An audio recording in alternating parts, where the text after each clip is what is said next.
छोड़ सतगुरु रामपाल जी परमेश्वर जी की जय हो।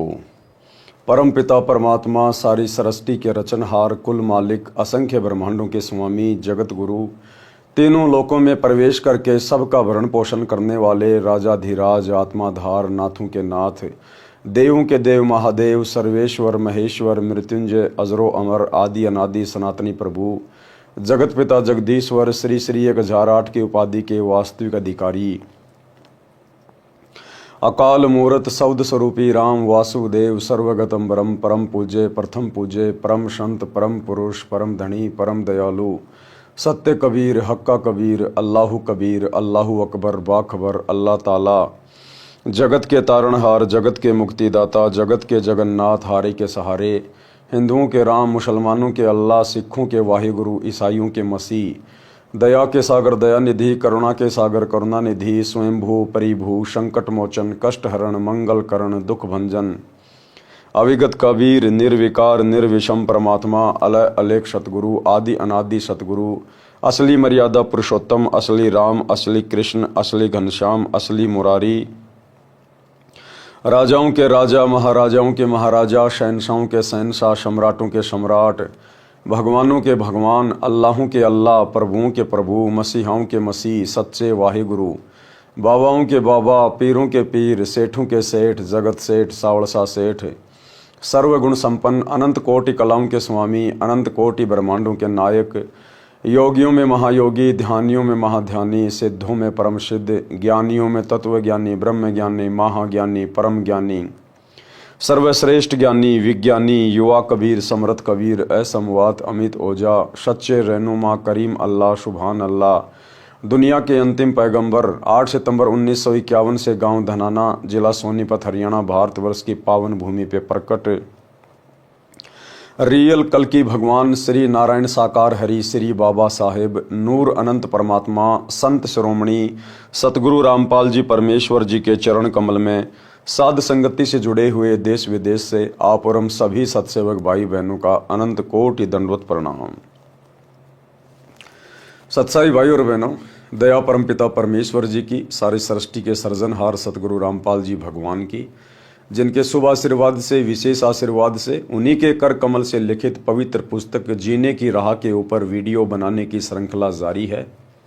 इसी श्रृंखला में आज हमारा ये 23वें नंबर का वीडियो है।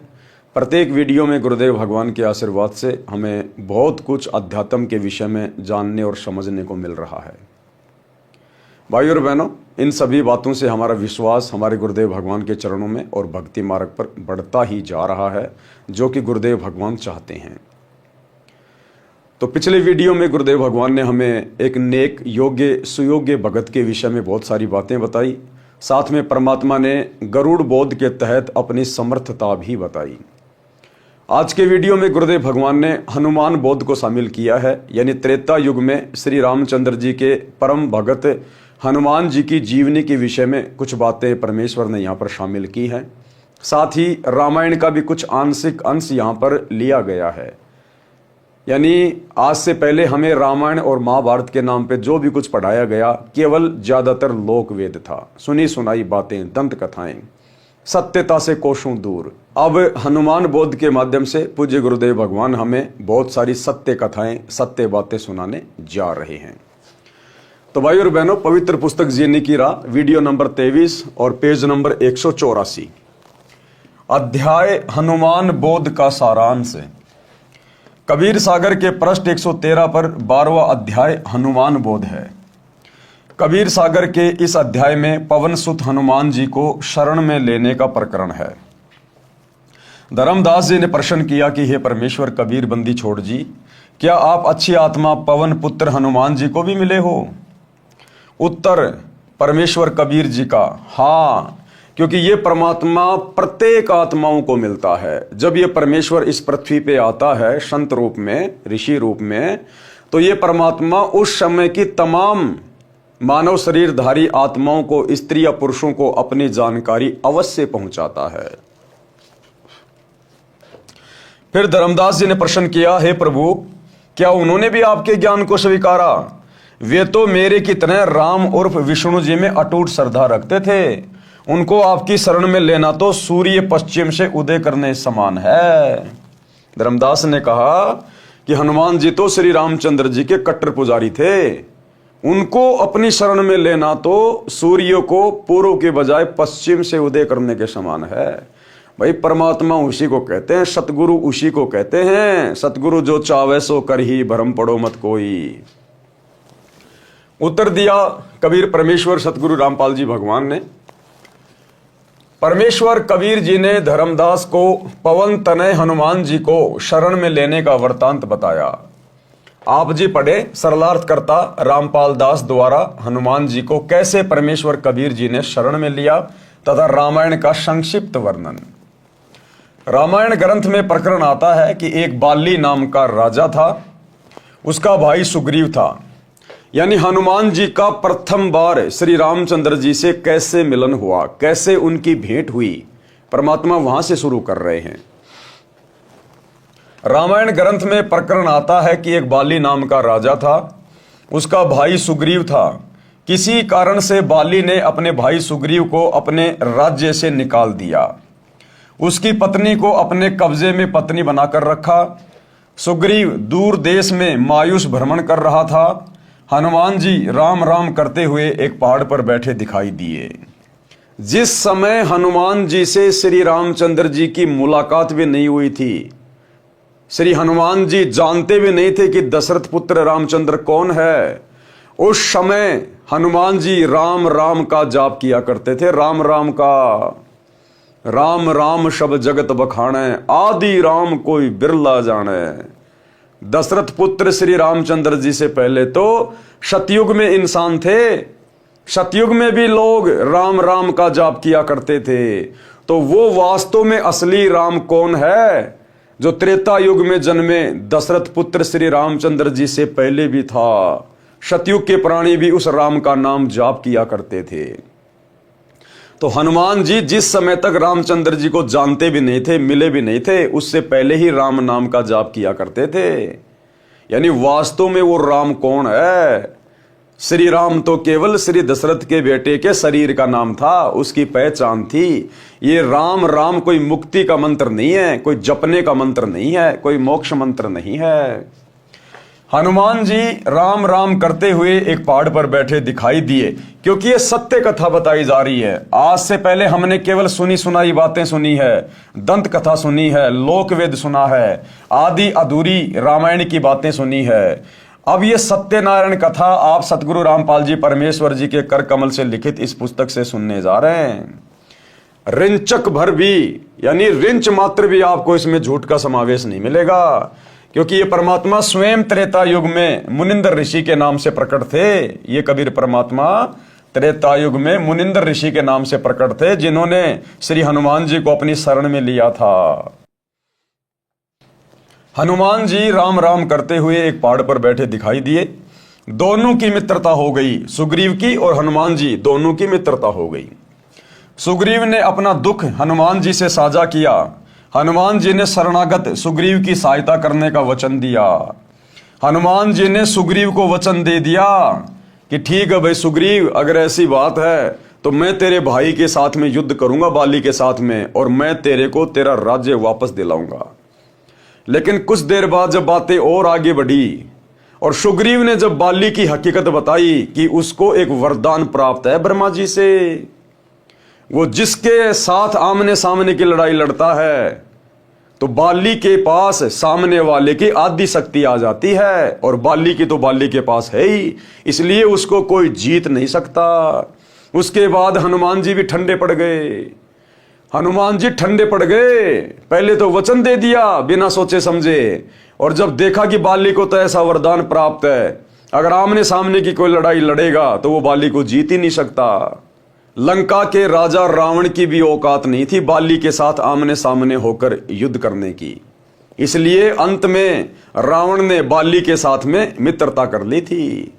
तो जब हनुमान जी को सुग्रीव ने यह बात बताई तो हनुमान जी के भी हवा निकल गई हनुमान जी की, और हनुमान जी भी चुपचाप हो गए कि अब क्या करूं मैं। सुग्रीव ने अपना दुख हनुमान जी से साझा किया।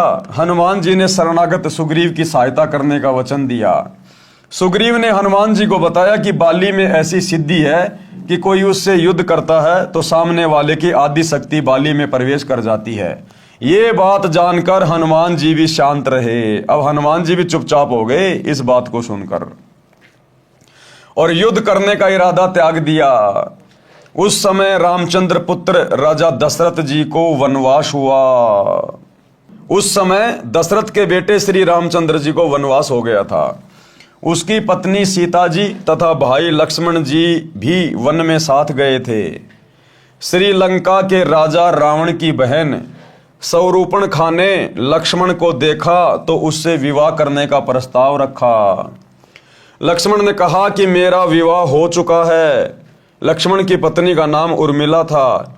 शूर्पणखा ने बार बार विवाह करने का आग्रह किया तो शेषनाग अवतार लक्ष्मण ने क्रोधवश उसका नाक काट दिया।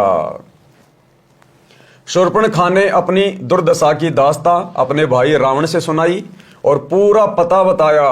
रावण ने प्रतिशोध लेने के लिए राम की पत्नी सीता का अपहरण करने की योजना बनाई।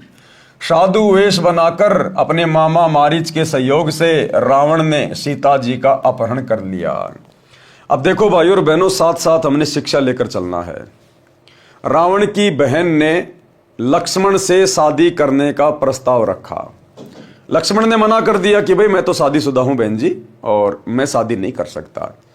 लेकिन उसने बार बार कहा तो लक्ष्मण गुस्से में आ गया और अपनी तलवार से उसकी नाक काट दी। ये एक सभ्य व्यक्ति के लक्षण नहीं है, ये एक संत के लक्षण नहीं है, एक भगत के लक्षण नहीं है।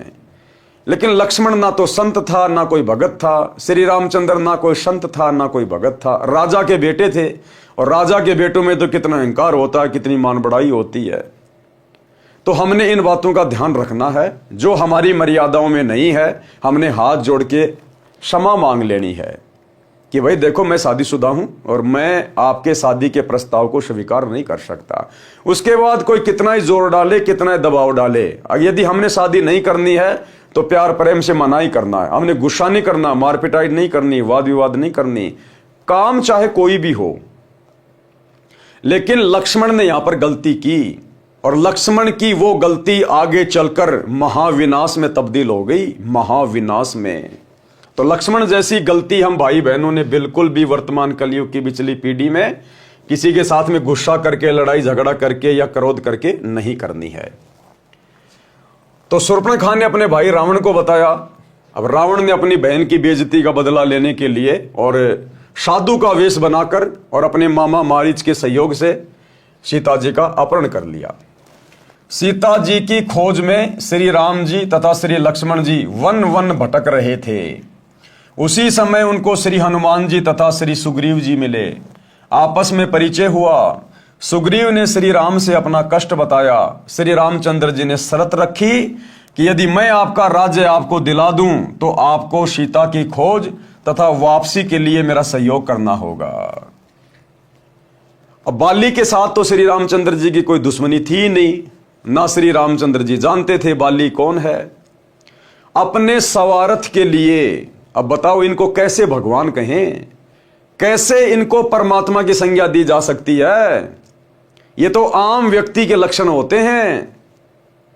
श्री रामचंद्र जी ने अपने स्वार्थ के लिए, यदि मैं सुग्रीव को राज्य दिला दूं बाली को मार के तो सुग्रीव मेरी मदद करेगा सीता की खोज करने में और खोज होने के बाद अपनी वानर सेना का मुझे पूरा पूरा सहयोग देगा। तो अपने स्वार्थ के लिए विष्णु अवतार श्री रामचंद्र जी ने धोखे से पेड़ की ओट लेकर और बाली का वध किया। बाली से आमने सामने होकर युद्ध करने की औकात दशरथ पुत्र श्री रामचंद्र जी में भी नहीं थी। इसलिए पेड़ की ओट लेकर धोखे से अपने स्वार्थ के लिए उसकी हत्या की। बात पक्की हो गई, दोनों के बीच में बात पक्की हो गई। श्री रामचंद्र जी ने वृक्ष की ओट लेकर बाली को युद्ध करके मारकर सुग्रीव को राज तिलक कर दिया। सुग्रीव ने अपनी प्रतिज्ञा का पालन किया। सीता जी की खोज के लिए चारों दिशा में खोजी भेजे गए। जटायु पक्षी ने श्री राम को बताया कि सीता माता को लंकेश्वर रावण उठा ले गया। उससे मैंने माता को छुड़ाने की चेष्टा की तो मेरे पंख काट दिए। रावण से बातचीत करके सीता को लौटाने के लिए श्री राम जी ने हनुमान जी को राजदूत बनाया। श्री रामचंद्र जी ने श्री हनुमान जी को सीता को विश्वास दिलाने के लिए अपनी अंगूठी दी जिस पर श्री राम लिखा था। अब हनुमान जी सीता जी की खोज करने के लिए नहीं गया था लंका में। हमारे को जो दंत कथा सुनाई जाती है कि हनुमान जी ने सीता जी की खोज की, हनुमान जी ने सीता जी की खोज की, अरे वो तो जटायु ने पहले बता दिया था कि लंका देश का राजा रावण ले गया। उसके बाद रामचंद्र जी ने हनुमान जी को तो केवल इसलिए भेजा था कि तू एक बार जाकर जो है पूरी तसल्ली करके आ जा और रावण से बातचीत भी करके आ जा कि भाई आप सीता जी को वापस लौटा दीजिएगा, युद्ध में कुछ नहीं रखा है। तो अपना दूत बना के भेजा था। सीता उस अंगूठी से हनुमान पर विश्वास कर सकती थी कि जो मुझसे मिलने आया है वह श्री राम का भेजा हुआ है। हनुमान जी श्री राम की मुद्री लेकर आकाश मार्ग से उड़कर श्रीलंका में गए। रावण का एक 9 लखा बाग था, उसमें सीता जी को रावण राक्षस ने कैद कर रखा था। हनुमान जी ने सीता माता को अंगूठी देकर अपना विश्वास दिलाया। सीता जी ने अपना सर्व कष्ट जो राक्षस रावण दे रहा था, यानी वो उसको डराया करता था, धमकाया करता था, जो राक्षसनियां थी, जो गंदी औरतें थी, उनसे उनकी पिटाई करवाया करता था कि तू रावण से शादी कर ले, रावण से शादी कर ले। टाइम पे उसको खाना पीना भी नहीं देता था कि सीता टूट जाएगी और मेरे से शादी करने को यस कर देगी। हनुमान जी को बताया। सीता जी ने अपना कंगन सुहाग का कड़ा हाथ से निकालकर हनुमान जी को दे दिया और कहा कि भाई आप ये कंगन श्री राम जी को दिखाओगे तब उनको विश्वास होगा कि तुम सीता की खोज करके आए हो। हनुमान जी के साथ सीता जी ने आने से इनकार कर दिया कि मैं तेरे साथ नहीं चलूंगी। हनुमान जी ने फल खाने की इच्छा व्यक्त की तो सीता ने कहा भाई कोई फल जड़कर गिरा हो वह फल खा सकते हो, फल तोड़कर खाने का मुझे भी आदेश नहीं है। इस बात से नाराज होकर हनुमान जी ने पहले तो पेड़ को गिराया, फिर पके हुए फल खाए, फिर उस वृक्ष को समुद्र में फेंक दिया। ऐसे हनुमान जी ने रावण का 9 लखा बाग उजाड़कर वृक्ष समुद्र में फेंक दिए। लंका के राजा रावण ने हनुमान की पूंछ पर कपड़े रुई बांधकर आग लगा दी थी। हनुमान ने अपनी दुम की अग्नि से रावण की लंका को आग के हवाले कर दिया। इसके पश्चात आकाश मार्ग से उड़कर समुद्र पार करके एक पहाड़ी पर उतरे। सुबह का समय था, पहाड़ पर जलाशय पवित्र जल से भरा था, पास ही बाग था जिसमें फलदार वृक्ष थे। हनुमान जी को भूख लगी थी, स्नान करने का विचार किया, कंगन को एक पत्थर पर रख दिया। स्नान करते समय भी हनुमान की एक आंख कंगन पर लगी थी। लंगूर बंदर आया। कौन सा बंदर आया? लंगूर। लंगूर बंदर किसको कहते हैं? काले मुंह वाले बंदर को। अब ये बातें कौन बता सकता है भाई और बहनों? वही बता सकता है जो उस समय प्रत्यक्ष था, जो अंतर्यामी है, हर युग की बातें जानता है, जिसने पूरी राम कहानी लिखी हुई है। तो कौन सा बंदर आया? क्योंकि बंदर की तो बहुत सारी प्रजातियां हैं। एक प्रजाति है लंगूर। तो गुरुदेव भगवान लिख रहे हैं लंगूर बंदर आया था, जबकि रामायण में आपको कहीं नहीं मिलेगा कि लंगूर बंदर आया था, केवल बंदर का ही जिक्र मिलेगा। उसने कंगन उठाया और चल पड़ा। हनुमान जी को चिंता बनी कि कहीं बंदर इस कंगन को समुद्र में ना फेंक दे, मेरा परिश्रम पर पानी फिर जाए। अब लंका में जाने का रास्ता भी बंद हो गया। अजीब परेशानी में हनुमान बंदर के पीछे पीछे चला। देखते देखते बंदर ने वह कंगन एक ऋषि की कुटिया के बाहर रखे एक घड़े में डाल दिया और आगे दौड़ गया। हनुमान जी ने राहत की सांस ली। अब वहां उस कुटिया में मुनिंदर ऋषि नाम से यही कबीर परमात्मा सतगुरु रामपाल जी भगवान बैठे थे, जो त्रेता युग में मुनिंदर ऋषि के नाम से प्रकट थे। उस कुटिया में मुनिंदर ऋषि के रूप में गुरुदेव भगवान बैठे हुए थे। कलश में झांककर कंगन निकालना चाहा तो देखा घड़े में एक जैसे अनेकों कंगन थे। अब हनुमान जी ने उस घड़े में हाथ डाल के कंगन निकालना चाहा, जिस घड़े में बंदर ने वो कंगन डाल दिया था। तो हनुमान जी ने देखा इसमें तो एक जैसे ही बहुत सारे कंगन हैं, बहुत सारे। हनुमान जी को फिर समस्या हुई, कंगन उठा उठा कर देखे, कोई अंतर नहीं पाया। अपना कंगन कौन सा है, कहीं मैं गलत कंगन ले जाऊं और श्री राम कहे ये कंगन सीता का नहीं है, मेरा प्रयत्न व्यर्थ हो जाएगा। सामने एक ऋषि हनुमान जी की परेशानी को देखकर मुस्कुरा रहा था। कौन था वो ऋषि? यही कबीर परमात्मा सतगुरु रामपाल जी भगवान। कुटिया के बाहर बैठा था। ऋषि जी बोले, आओ पवन पुत्र, किस समस्या में हो? हनुमान जी ने कहा कि ऋषि जी, श्री रामचंद्र जी की पत्नी को लंका का राजा रावण अपहरण करके ले गया, मैं पता करके आया हूं। ऋषि जी ने कहा कि कौन से नंबर वाले रामचंद्र की बात कर रहे हो? क्या कहा मुनिंदर रूप में गुरुदेव ने कि हनुमान जी कौन से नंबर वाले रामचंद्र की बात कर रहे हो? तो हनुमान जी को बड़ा आश्चर्य हुआ और कहा, ऋषि जी और कौन रामचंद्र? एक ही तो रामचंद्र है, दशरथ का बेटा रामचंद्र। ऋषि जी ने कहा कि कौन से नंबर वाले रामचंद्र की बात कर रहे हो? हनुमान जी को आश्चर्य हुआ कि ऋषि अपने होश हवास में है या भांग पी रखी है। हनुमान जी ने पूछा, हे ऋषि जी, क्या राम कई हैं? ऋषि ने कहा, हाँ कई हो चुके हैं और आगे भी जन्मते मरते रहेंगे। हनुमान जी को ऋषि का व्यवहार उचित नहीं लगा, परंतु ऋषि जी से विवाद करना भी हित में नहीं जाना। ऋषि जी ने पूछा, आप फल खाओ, खाना बनाता हूं, भोजन खाओ, थके हो विश्राम करो। हनुमान जी ने कहा, ऋषि जी मेरी तो चैन अमन ही समाप्त हो गई है। मेरे को सीता माता ने कंगन दिया था, उस कंगन के बिना श्री रामचंद्र जी को विश्वास नहीं होना कि सीता की खोज हो चुकी है। उस कंगन को पत्थर पर रखकर मैं स्नान कर रहा था, बंदर ने उठाकर घड़े में डाल दिया। मेरी पहचान में नहीं आ रहा कि वास्तविक कंगन कौन सा है, मेरे को तो सब एक जैसे लग रहे हैं। ऋषि रूप में बैठे परमेश्वर कबीर जी ने कहा, हे पवन के लाडले, आप कोई एक कंगन उठा ले जाओ, कोई अंतर नहीं है। और कहा कि जितने कंगन इसमें पड़े हैं इतनी बार श्री रामपुत्र दशरथ को वनवास तथा सीता हरण और हनुमान द्वारा खोज हो चुकी है।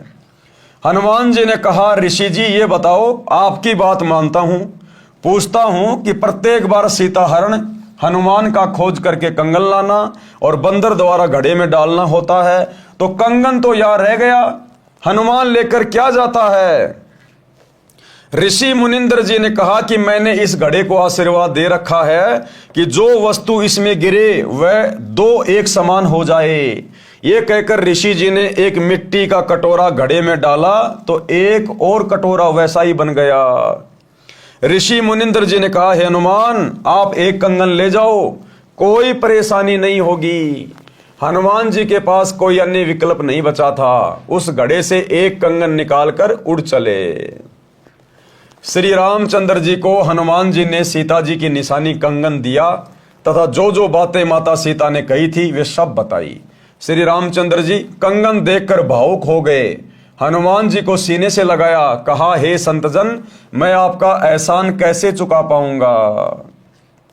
आपने अपना जीवन जोखिम में डालकर मेरा महाकठिन कार्य किया है। ये कंगन सीता का ही है। अब सभा बुलाता हूं, आगे का कार्यक्रम तैयार करते हैं। समुद्र पर पुल बनाने का विचार किया गया। नल नील के हाथों में ऋषि मुनिंद्र के आशीर्वाद से शक्ति थी कि वे अपने हाथों से जल में कोई वस्तु डाल देते तो वह डूबती नहीं थी। पत्थर, कांसी के बर्तन आदि जो भी वस्तु वे डालते वह जल पर तैरती थी। उस समय नल नील ने अभिमान करके अपनी महिमा की इच्छा से अपने गुरु ऋषि मुनिंद्र का नाम नहीं लिया, जिस कारण से उनकी वह शक्ति समाप्त हो गई। रामचंद्र जी तथा सभी उपस्थित योद्धा हनुमान सहित मां दुखी हुए। 3 दिन तक श्री राम घुटनों पानी में खड़ा रहा, रास्ता देने की प्रार्थना करता रहा, परंतु समुद्र टस से मस नहीं हुआ। तब श्री राम ने लक्ष्मण से कहा कि मेरा अग्निबाण निकाल, समुद्र को फूंक देता हूं। लातों के भूत बातों से नहीं मानते। उसी समय समुद्र विपर रूप धारकर श्री राम के सामने करबद्ध होकर खड़ा हो गया तथा कहा कि हे भगवान, मेरे अंदर संसार बसा है, आप पाप के भागी मत बनो। आप ऐसा करो कि सर्प भी मर जाए और लाठी भी ना टूटे। आपकी सेना में नल नील नाम के 2 सैनिक हैं। उनको उनके गुरुजी का आशीर्वाद है। उनके हाथों से पत्थर भी मेरे ऊपर तैर सकते हैं। तब नल नील से पत्थर डालकर दिखाने को कहा तो नल नील ने अपनी महिमा चाही और गुरु को याद नहीं किया। अब ऐसे गलती करते हैं भाई और बहनों हम भगत। अब ये शक्ति नल और नील को त्रेता युग में कबीर परमात्मा जो मुनिंद्र ऋषि के रूप में आए हुए थे उनके आशीर्वाद से प्राप्त थी। और कोई भी कार्य करने से पहले हम भक्तों को गुरुदेव भगवान दिशा निर्देश देते हैं कि अपने गुरुजी को जरूर याद करना चाहिए, मंगलाचरण अवश्य करना चाहिए। आप कोई भी कार्य करें, घर से बाहर निकलें, बच्चे स्कूल के लिए जाएं, स्कूल से वापस आएं, आप सुबह अपने काम के लिए जाओ, काम से वापस आओ, तो हमने मंगलाचरण अवश्य करना चाहिए। लेकिन नल और नील के अंदर उस दिन मान बढ़ाई छा गई कि यदि हम सबके सामने गुरुजी को याद करेंगे, कुछ मंत्र मंत्र बोलेंगे, मंगलाचरण बोलेंगे, तो सब लोगों को यह लगेगा कि यह शक्ति नल और नील की नहीं है, इनको तो किसी और से प्राप्त है, तो हमारी तो बेइज्जती हो जाएगी। तो उन्होंने अहंकार में आकर सबके सामने बिना अपने गुरुदेव को याद किए, बिना मंगलाचरण किए, और उन्होंने पत्थर उठाया और पानी में छोड़ दिया। अब भाई मालिक तो अंतर्यामी है, गुरुदेव भगवान तो सब जानते हैं, जानी जान है। और वैसे भी वो काम गुरुदेव भगवान ने मुनिंद्र ऋषि के रूप में त्रेता युग में खुद ही जाके करना था, क्योंकि वो किसी भगत के बस की बात नहीं थी।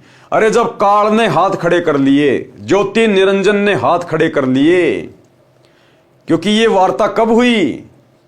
जब प्रथम बार परमात्मा जोगजीत के रूप में काल के साथ वार्ता कर रहे थे तपतशिला पे।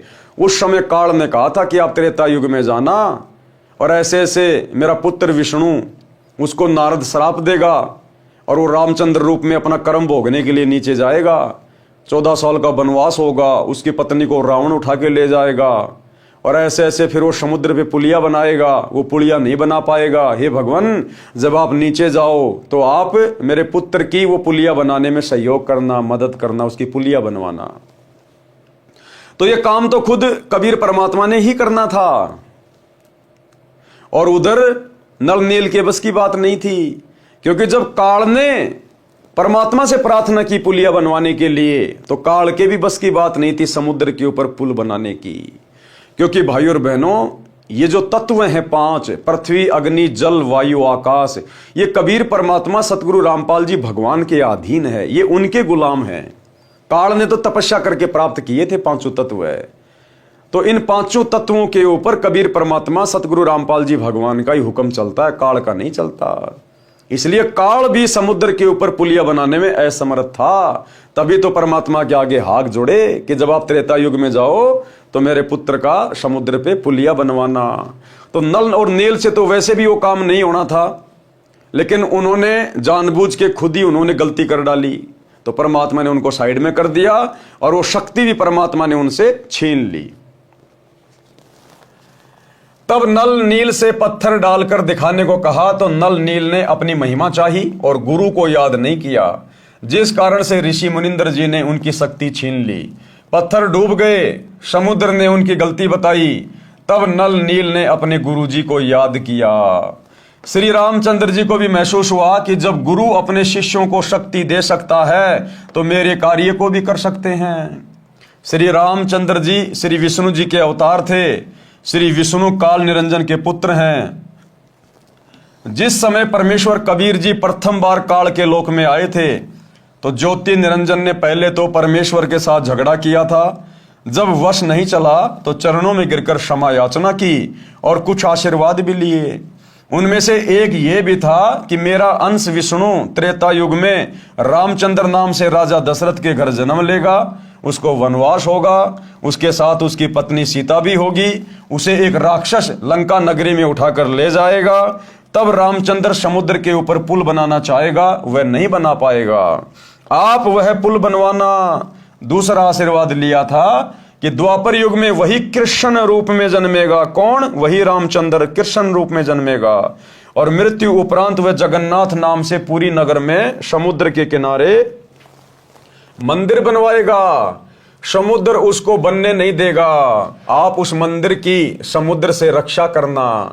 परमेश्वर कबीर जी ने कहा था कि मैं वह कार्य करूंगा। उसी वचन का पालन करने के लिए ऋषि मुनिंदर रूप में परमेश्वर कबीर जी सेतु बंध पर प्रकट हो गए।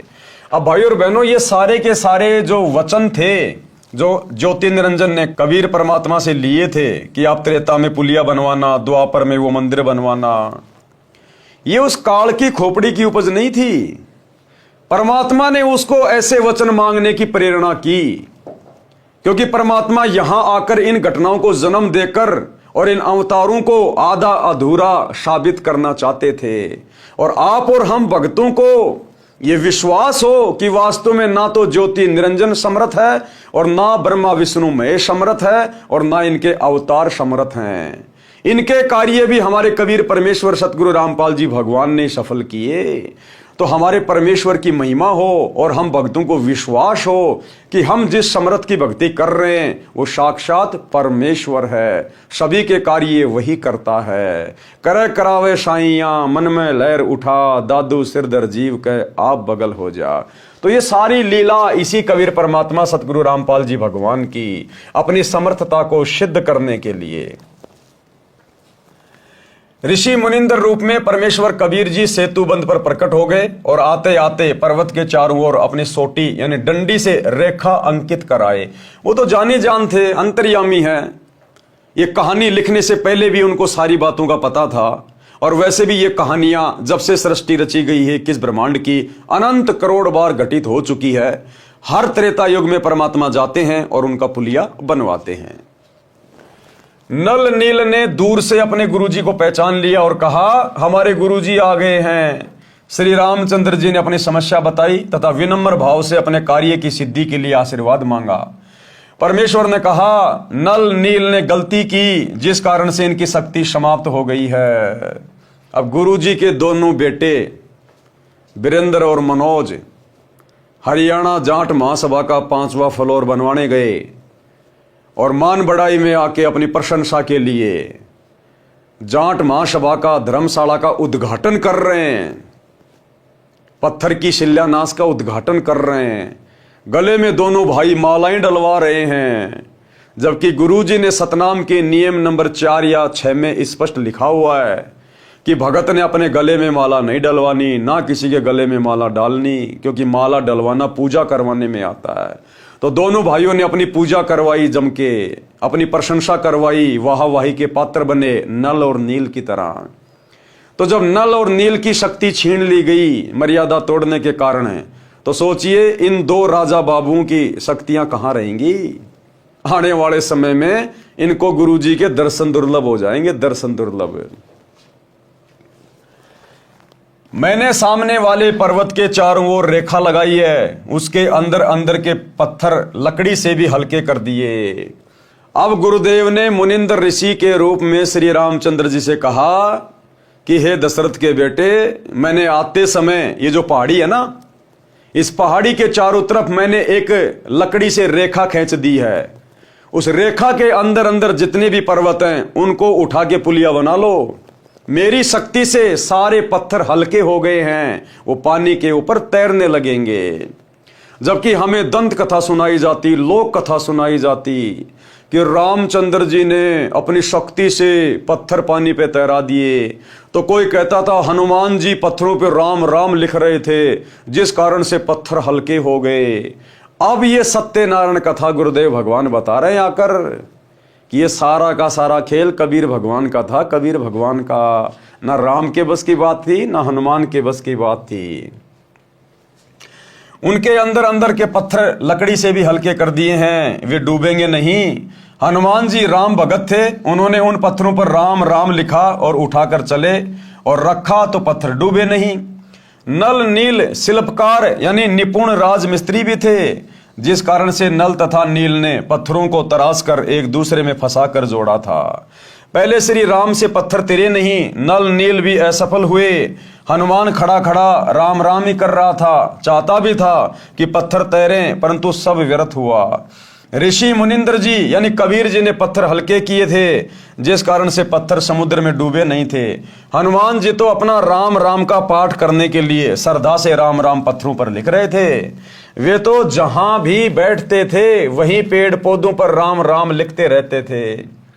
हनुमान जी तो श्री रामचंद्र जी पुत्र दशरथ को जानते भी नहीं थे, उससे पहले भी राम राम का जाप किया करते थे। जैसा कि लोकवेद यानी दंत कथा सुनते आए हैं कि नल नील ने पत्थर तैराए थे तब पुल बना। कोई कहता था कि हनुमान जी ने पत्थरों पर राम राम लिखा जिस कारण से पत्थर तैरे थे, और ये भी सुनते थे कि श्री राम ने पत्थर तैराए थे। कारण ये रहा है कि जो बातें पत्थर तैराने की हुई थी और मुनिंद्र ऋषि जी ने कहा था कि मैंने पर्वत का पत्थर हल्का कर दिया है, ये वार्ता 10-20 व्यक्तियों के समक्ष हुई थी। अब उस समय सेना तो वहां पर करोड़ों में थी, और कबीर परमात्मा की जो मुनिंद्र ऋषि के रूप में गए थे, उस समय जो वार्ता हुई थी उन पत्थरों को तैराने की, परमात्मा ने कहा कि मैंने इस पहाड़ी के पत्थरों को हल्का कर दिया मेरे आशीर्वाद से। अब यह बात तो केवल 15-20 लोगों के बीच में हुई थी, वो करोड़ों की सेना को थोड़ी पता था वहां पे क्या बात हो रही है, तो बाकी लोगों को नहीं पता था इस बात का। तो जब हनुमान जी उस पहाड़ी के भारी भारी पत्थर उखाड़ उखाड़ के और उन पे राम राम लिख रहे थे, तो आम सेना ये सोचने लगी कि ये पत्थर तो इसलिए तैर रहे हैं कि हनुमान जी ने इसके ऊपर राम लिख दिया, क्योंकि वार्ता तो 15-20 लोगों के बीच में हो रही थी। बाकी सेना को तो पता ही नहीं आगे क्या बातचीत हो रही है, किसने पत्थर हल्के कर दिए, कौन है मुनिंद्र जी। तो लोगों ने सोचा ये तो हनुमान जी ने राम राम लिख दिए जिस कारण से पत्थर हल्के हो गए। तो युद्ध के बाद जो सैनिक वीर गति को प्राप्त नहीं हुए, जो बच गए, उन्होंने अपने अपने गांव में आके, अपने अपने घरों में आके फिर ये बातें आगे फैला दी कि हनुमान जी ने राम राम लिखा जिस कारण से पत्थर पानी पे तैर गए, क्योंकि उनको सत्यता का नहीं पता था, जिस कारण से ये झूठी कथा समाज में प्रचलित हो चली। यह वार्ता 20-30 व्यक्तियों के समक्ष हुई थी। शेष करोड़ों व्यक्ति युद्ध के लिए आए थे, वे तो आज्ञा मिलते ही पत्थर लाने लगे। उन्होंने देखा कि हनुमान जी राम राम लिख रहे थे, अन्य उन पत्थरों को उठा उठा कर ले जा रहे थे, आगे नल नील पत्थरों से पुल बना रहे थे। श्री रामचंद्र जी नल नील को शाबाशी दे रहे थे। अन्य उपस्थित व्यक्तियों ने एक दूसरे को बताया कि हनुमान जी ने पत्थरों के ऊपर राम राम लिख दिया, जिस कारण से पत्थर जल पर तैर रहे थे। कुछ को लगा कि नल नील के हाथों में करामात है, जिस कारण से पत्थर तैर रहे हैं। इस प्रकार यह गलतफहमी यानी भ्रमणा फैल गई। पुल बनाकर युद्ध में लग गए, अधिकतर तो मर गए, कुछ बचे वे अपने घर चले गए। उन्होंने अपने अपने नगर गांव में यह गलत सूचना फैला दी जो आज तक निर्विवाद चल रही है। सच्चाई यह है जो इस दास रामपाल दास ने बताई है। युद्ध हुआ, श्री राम की सेना पर नागफांस शस्त्र छोड़ा गया, जिस कारण से श्री राम, हनुमान, जामवंत, सुग्रीव, अंगद सहित सर्व सेना नागों यानी सर्पों द्वारा बांध दी गई। सर्प लिपट गए, हाथों को भी शरीर के साथ जकड़ दिया, जैसे ईखों को किसान बांध देता है, ऐसे निष्क्रिय हो गए। तब गरुड़ को बुलाया गया, गरुड़ ने सर्व नाग काटे, तब सर्व सेना तथा श्री राम बंधन मुक्त हुए। अब बताओ काहे के भगवान, काहे के परमात्मा श्री रामचंद्र जी। रावण ने अपनी सिद्धि शक्ति से नाग फांस से पूरी रामचंद्र जी की सेना को हनुमान सहित जामवंत, अंगद, सुग्रीव सबको बांध दिया यूं बिल्कुल, और सांप लिपट गए चारों तरफ यूं, जैसे गन्ने की पूड़ी को बांध दिया करते हैं किसान भाई, ऐसे बांध दिया। अब श्री रामचंद्र ने देखा भैया मरेगा, अब कोई बचाव नहीं है, तो श्री विष्णु जी के वाहन से यानी अपने वाहन से प्रार्थना की, गरुड़ पक्षी से, कि हे गरुड़ अपने स्वामी को बचाओ, अपने भगवान को बचाओ। भगवान भगत के आगे हाथ जोड़ रहा है। श्री रामचंद्र जी की पुकार पर वो गरुड़ पक्षी आया, बहुत सारे गरुड़ उत्पन्न हो गए सिद्धि से, और अपनी चोंच से उन सर्पों को काटा, मारा, तब जाकर श्री रामचंद्र जी बंधन मुक्त हुए। तो परमात्मा अपनी वाणी में कहते हैं कि बंधन काटे विपत्ति में, क्योंकि श्री रामचंद्र जी पर विपत्ति आ गई थी, नागफांस में बंध गया था। तो कहते हैं बंधन काटे विपत्ति में और कठिन कियो संग्राम, अरे चीनो रे नर प्राणियों, वो गरुड़ बड़ो या राम? अब बताओ, तुम्हारा रामचंद्र बड़ा हुआ या वो गरुड़ बड़ा हुआ जिसने तुम्हारे रामचंद्र जी के भी बंधन काटे? तो ये दुनिया केवल दंत कथा के आधार पर श्री रामचंद्र जी को परमात्मा मान के शास्त्र विरुद्ध साधना में लगी हुई है। ये सत्य कथा अब धरती पर वो कबीर भगवान स्वयं आकर बता रहे हैं सतगुरु रामपाल जी के रूप में कि सत्यता क्या है। तब गरुड़ को बुलाया गया, गरुड़ ने सारे नाग काटे, तब सर्व सेना तथा श्री राम बंधन मुक्त हुए। लक्ष्मण को तीर लगने से मूर्छा आ गई थी, कोमा में चला गया। तब हनुमान जी लंका से वैद्य को उठाकर लाए। वैद्य ने कहा कि द्रोणागिरी पर्वत पर संजीवनी बूटी है, उसकी पहचान है कि वह रात्रि में जुगनू की तरह जगती है। सूर्योदय से पहले वह जड़ी लाई जाए तो लक्ष्मण जीवित हो सकता है, देर हो गई तो मृत्यु निश्चित है। हनुमान जी को यह कार्य श्री राम जी ने सौंपा कि बजरंगबली, तेरे बिना यह कार्य संभव नहीं है। आज्ञा मिलते ही हनुमान जी आकाश मार्ग से उड़ चले। द्रोणागिरी पर राक्षसों ने अपनी माया से सब अन्य नकली जड़ी बूटियों में भी चमक भर दी। वैद्य ने बताया था कि वे बहुत कम संख्या में होती हैं, दिन में उनकी पहचान नहीं हो सकती क्योंकि उनके आसपास वैसी औषधि के पौधे उगते हैं। हनुमान जी को समझते देर नहीं लगी, उन्होंने द्रोणागिरी पर्वत को ही उठा लिया और आकाश मार्ग से चल पड़े। अब भाइयों और बहनों, हनुमान जी की इतनी औकात नहीं थी कि वो द्रोणागिरी पर्वत को उठा के और उड़ के भी चल पड़े। अब द्रोणागिरी पर्वत तो कई किलोमीटर लंबा, कई किलोमीटर ऊंचा पहाड़, पत्थर, हनुमान जी बेचारा कैसे उठा लेगा उसको? ये कार्य भी कबीर परमात्मा सतगुरु रामपाल जी भगवान ने सूक्ष्म रूप में किया। अब हम जो अखंड पाठ की वाणियां सुन रहे हैं, अमर वाणियां आदरणीय गरीबदास जी महाराज जी की, उन वाणियों में जिक्र आता है कि द्रोणागिरी पर्वत को सूक्ष्म रूप बनाकर हनुमान जी के हाथियों के ऊपर अपने हाथ किसने रखे? 300 किलोमीटर लंबे हाथ करके कबीर परमात्मा सतगुरु रामपाल जी भगवान ने सूक्ष्म रूप में और द्रोणागिरी पर्वत को उठाया और हनुमान जी के साथ साथ उसको उड़कर चले। हनुमान जी के बस की बात नहीं थी द्रोणागिरी पहाड़ को उठा के चलना। सुनिए छोटा सा सत्संग। ग्रीव अंगद और सुग्रीव सब हनुमान हितकार, द्रोणागिरी को ले उड़ा लक्ष्मण के उपचार।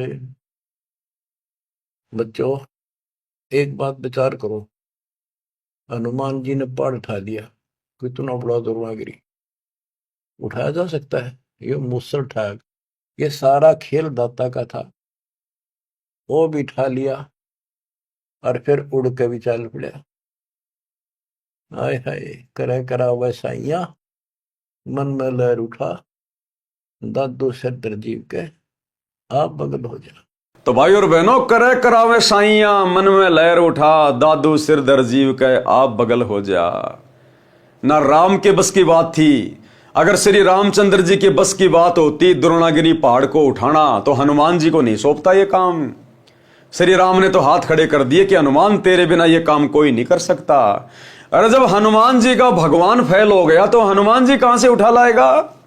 जब भगवान ने हाथ खड़े कर दिए तो भगत कैसे उठा लाएगा द्रोणागिरी को?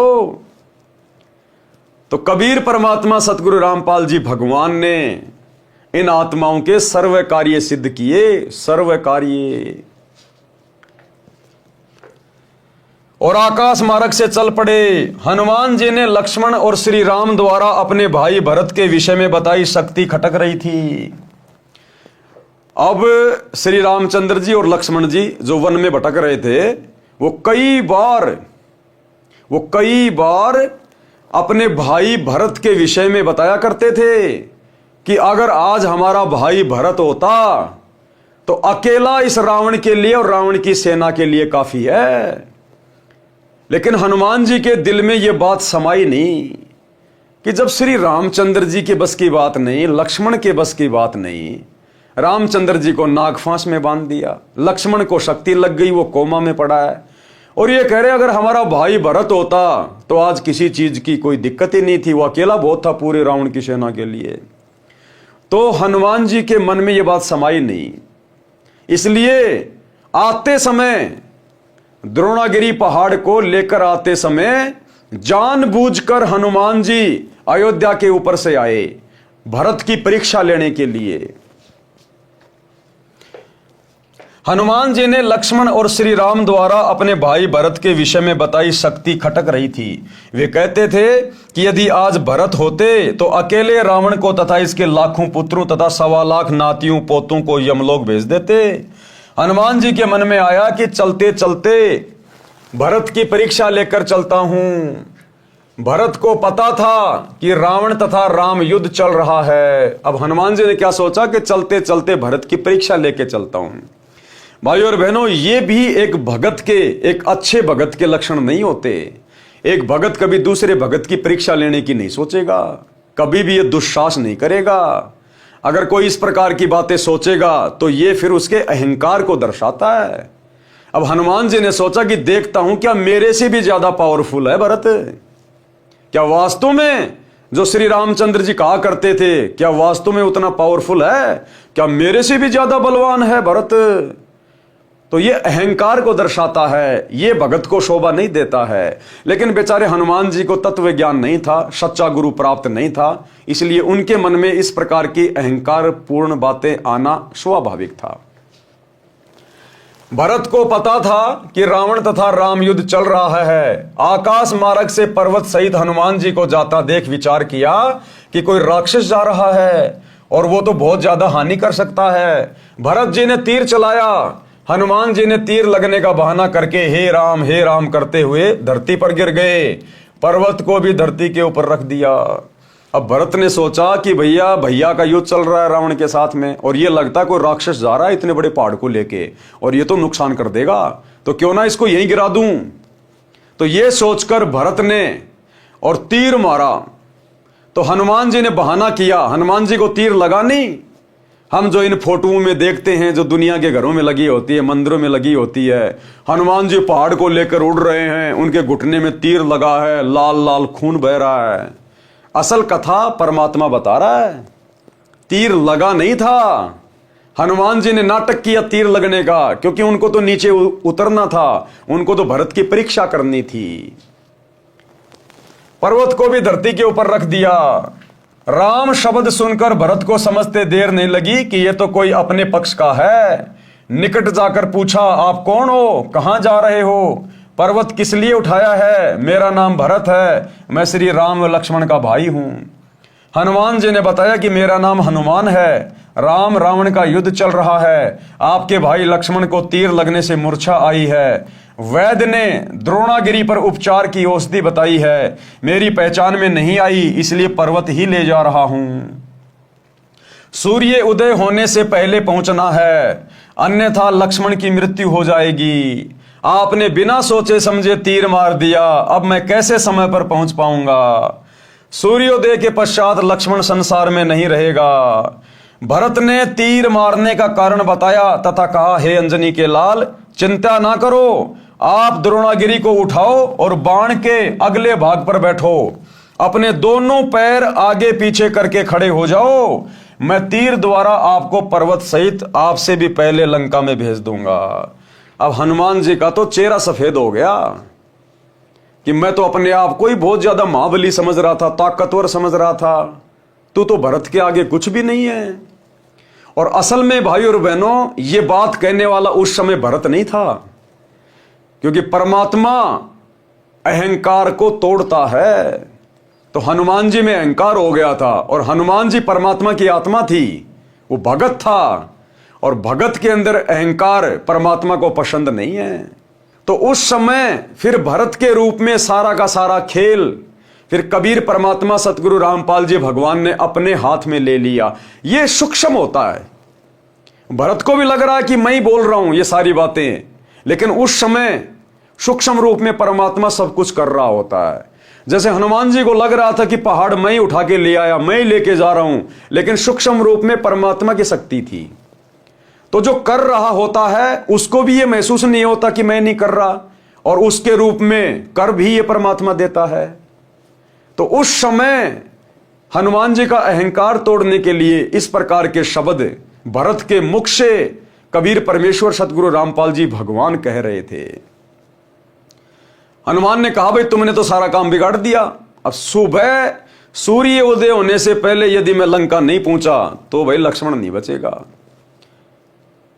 तो भरत ने कहा, परमात्मा की शक्ति से कहा, जिस प्रकार वो भैंसा 650 साल पहले बनारस के तोताद्री शहर में कबीर परमात्मा ने आशीर्वाद दिया, वो भैंसा वेद मंत्र बोलने लग गया। ऐसे ही परमेश्वर कबीर जी की शक्ति से बोला कि हनुमान जी चिंता मत करो अंजनी के लाल, ये मेरा तीर है। तीर, इस तीर के आगे वाले भाग पे तू इस पर्वत को उठा के और आगे पीछे पैर करके खड़ा हो जा। मैं तेरे को, तू सुबह की बात कर रहा है, तेरे को अभी भेज देता हूं मैं। तो हनुमान जी को तो विश्वास नहीं हुआ कि तीर के अगले भाग पे, तीर को अगर यूं पकड़ा जाए और उसके आगे के भाग पे यदि कोई 5 किलो वस्तु भी लटका दे, आदमी एक हाथ से रोक नहीं सकता। अगर उसके हाथ में लटकाई जाए तो रोक लेगा, लेकिन हाथ से तीर पकड़ना और तीर के भी आगे वाले भाग पे वो वजन रखना आम आदमी नहीं उठा सकता, उठा ही नहीं सकता आदमी, चाहे कितना बड़ा, चाहे कोई पहलवान क्यों ना हो।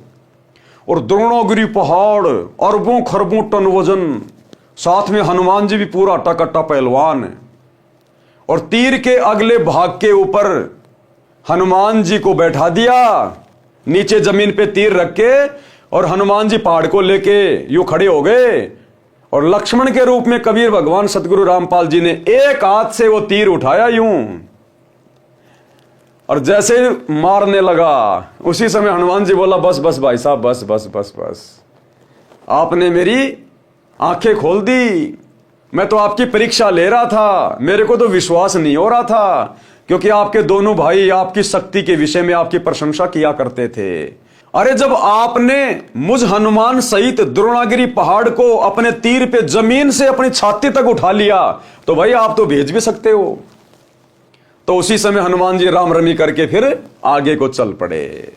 अब भाई और बहनों, ये सारा काम कबीर भगवान का। अरे जिस परमात्मा के एक वचन से ये पृथ्वी यूं वायुमंडल में घूम रही है, पृथ्वी कोई जमीन पे थोड़ी टिकी है कहीं, ये पृथ्वी से कई गुना बड़ा सूरज ये परमात्मा की वचन शक्ति से घूम रहा है। 21 ब्रह्मांड जिनके वजन की कोई गिनती नहीं, 7 संख ब्रह्मांड अक्षर पुरुष के काउंटिंग नहीं, ये सब परमात्मा की वचन शक्ति से घूम रहे हैं। तो वो परमात्मा क्या नहीं कर सकता। तो इस प्रकार कबीर परमेश्वर सतगुरु रामपाल जी भगवान ने त्रेता युग में हनुमान जी के अहंकार को तोड़ा। आप द्रोणागिरी को उठाओ और बाण के अगले भाग पर बैठो, अपने दोनों पैर आगे पीछे करके खड़े हो जाओ, मैं तीर द्वारा आपको पर्वत सहित आपसे भी पहले लंका में भेज दूंगा।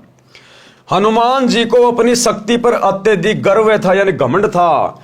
जमीन पर रखे तीर पर दोनों पैर जचाकर पर्वत को हाथ पर उठाकर हनुमान जी खड़े हो गए। भरत जी ने तीर को हनुमान जी तथा पर्वत सहित धरती से उठाकर धनुष की प्रतंचा पर चढ़ाने के लिए अपनी छाती के बराबर लाकर छोड़ने लगे। तो हनुमान जी को आश्चर्य हुआ कि मेरे तथा द्रोणागिरी के भार को ऐसे उठा लिया जैसे केवल तीर को ही उठाया है। हनुमान जी ने कहा, हे दशरथ के लाल, मैं तो आपकी परीक्षा ले रहा था, मैं स्वस्थ हूं, मैं स्वयं उड़कर समय से पहले पहुंच जाऊंगा। आपकी प्रशंसा आपके दोनों भाई किया करते थे, यदि भरत होता तो अकेला ही रावण तथा रावण की सेना के लिए पर्याप्त था। अब हनुमान जी बोला, मैं तो अकेला ही उड़ के ले जाऊंगा पहाड़ को। वो भी उसका घमंड था। उस समय उस पहाड़ को उठाने की शक्ति भी कबीर परमात्मा सतगुरु रामपाल जी भगवान ही दे रहे थे। तो हनुमान जी ने कहा कि मेरे को उनकी बातों पर विश्वास नहीं हो पा रहा था, आज अपनी आंखों से देख रहा हूं, आप वास्तव में सूरवीर तथा बलवान हो, आपने मेरा भी अभिमान चकनाचूर कर दिया। ये कहकर हनुमान जी उस तीर से ही छलांग लगाकर उड़ गए। उस समय तीर टस से मस नहीं हुआ। जब हनुमान जी ने छलांग लगा के उड़ान भरी, वो तीर टस से मस नहीं हुआ, यूं का यूं रहा। अगर भरत होता तो टस से मस तो क्या, जान निकल जाती। भरत की बेचारे की कहां औकात जो वो तीर को उठा ले, द्रोणागिरी पर्वत के भार को उठा ले। सारा काम कबीर परमात्मा का। तीर टस से मस नहीं हुआ। ये दुनिया भर के तारे सितारे, सूर्य चांद नक्षत्र ग्रह उपग्रह सूरज पृथ्वी, ये टस से मस नहीं हो रहे, टस से मस परमेश्वर की वचन शक्ति में बंधे हुए। तो इसी प्रकार वो तीर भी टस से मस नहीं हुआ, क्योंकि उस समय भरत को सूक्ष्म रूप से सारी शक्ति कबीर परमात्मा ने प्रदान कर रखी थी। विचार करने की बात है। देखो गुरुजी क्या कह रहे हैं कि बच्चों विचार करने की बात है, ये भरत के बस की बात नहीं थी। यदि कोई वजन उठाता है तो दोनों हाथों से या एक हाथ से पकड़कर उठा लेता है, परंतु उसी वजन को किसी डंडे से उठाना चाहे तो कदापि नहीं उठा सकता। उस डंडे से, उस तीर से, एक हाथ से कोई कैसे इतना वजन उठा लेगा और अपनी छाती तक ले आएगा। तो गुरुजी कह रहे हैं बच्चों विचार करने की बात है। अब तुम सोचो वो काम किसने किया होगा? तो वो काम हमारे गुरुदेव भगवान ने किया, कबीर परमात्मा ने किया। विचार करने की बात है। यदि कोई भार उठाता है तो दोनों हाथों से या एक हाथ से पकड़कर उठा लेता है, परंतु उसी भार को किसी डंडे से उठाना चाहे तो कदापि नहीं उठा सकता। थोड़े वजन को ही डंडे से उठा सकता है। भरत जी ने महाबली हनुमान जी तथा द्रोणागिरी को धरती से 50 फुट ऊपर उठा लिया, 50 फुट ऊपर अपनी छाती तक, क्योंकि परमात्मा ने बताया त्रेता युग में हाइट कम से कम 70 से 80 फुट थी। तो 50 फुट उठा लिया अपनी छाती तक, तो 30 फुट ऊपर का हिस्सा और 50 फीट नीचे का हिस्सा। थोड़े भार को ही डंडे से उठा सकता है। भरत जी ने महाबली हनुमान जी तथा द्रोणागिरी को धरती से 50 फुट ऊपर उठा दिया। त्रेता युग में मनुष्य की ऊंचाई लगभग 70 या 80 फुट होती थी। ये कोई सामान्य बात नहीं है। कोई किसी व्यक्ति को डंडे से उठाकर देखे कैसा महसूस होगा। गुरुजी कह रहे बच्चों ये कोई सामान्य बात नहीं है।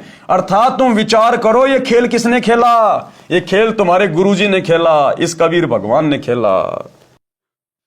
यह कोई सामान्य बात नहीं है। कोई किसी व्यक्ति को डंडे से उठाकर देखे कैसा महसूस होगा। लक्ष्मण को वैद्य ने संजीवनी औषधि पिलाकर स्वस्थ किया। युद्ध हुआ, रावण मारा गया। रावण ने प्रभु शिव की भक्ति की थी। अपने 10 बार शीश काटकर शिव जी को भेंट किए थे। 10 बार शिव जी ने उसको वापस कर दिए तथा आशीर्वाद दिया कि तेरी मृत्यु 10 बार गर्दन काटने के पश्चात होगी। रावण के 10 बार सिर काटे गए थे। फिर नाभि में तीर लगने से, नाभि अमृत नष्ट होने से रावण का वध हुआ। 10 बार सिर कटे, 10 बार वापिस सिर धड़ पर लग गए। फिर विभीषण के बताने पर कि रावण की नाभि में अमृत है, रामचंद्र ने रावण की नाभि में तीर मारने की पूरी कोशिश कर ली थी, परंतु रावण का ध्यान भी वहीं केंद्रित था कि नाभि पर तीर ना लगे। रामचंद्र जी ने परमेश्वर को याद किया। उस दशरथ के बेटे रामचंद्र ने परमात्मा को याद किया, परमात्मा को। हालांकि वो जानता नहीं कि परमात्मा कौन है, लेकिन जब आत्मा दुखी होती है, आत्मा रोती है, तो परमात्मा को याद करती है। तो आत्मा से रोए दशरथ के बेटे रामचंद्र कि हे भगवान ये राक्षस तो मर ही नहीं रहा, क्योंकि 10 बार सिर काट दिए। उसके बाद में विभीषण ने बताया कि ये ऐसे नहीं मरेगा, इसकी नाभि में अमृत कुंड है, जब तक तीर मार के उसको नहीं सुखाया जाएगा ये नहीं मरेगा। तो गुरुदेव ने एक सत्संग में बताया कि 6 महीने हो गए थे, 6 महीने रामचंद्र जी को रावण की नाभि में तीर मारते हुए। और रावण भी इतना जबरदस्त योद्धा था, अपनी नाभि में तीर नहीं लगने दिया। अंत में श्री रामचंद्र जी ने रो रो के परमात्मा से प्रार्थना की कि हे परमात्मा मेरी रक्षा करो, ये राक्षस तो मर ही नहीं रहा। फिर वही कबीर परमात्मा जो आज धरती पर सतगुरु रामपाल जी के रूप में प्रकट हैं, सूक्ष्म रूप में आए वहां पर, और रामचंद्र जी को तो साइड में कर दिया, दिखाई भी नहीं दे रहा, आम सैनिकों की तरह है। और रावण की नाभि में श्री राम का रूप बना के सूक्ष्म रूप में कबीर परमात्मा ने तीर मारा था, तब जाकर उस राक्षस का अंत हुआ।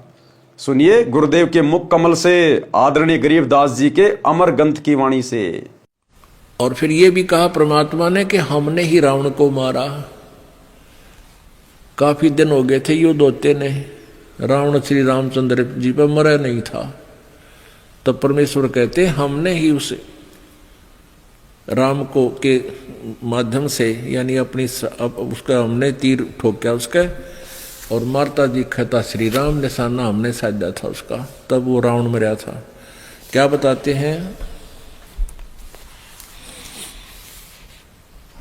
हम ही रावण मार लंका पर करी चढ़ाई, हम ही 10 सिर मार देवतन की बंद छुटाई,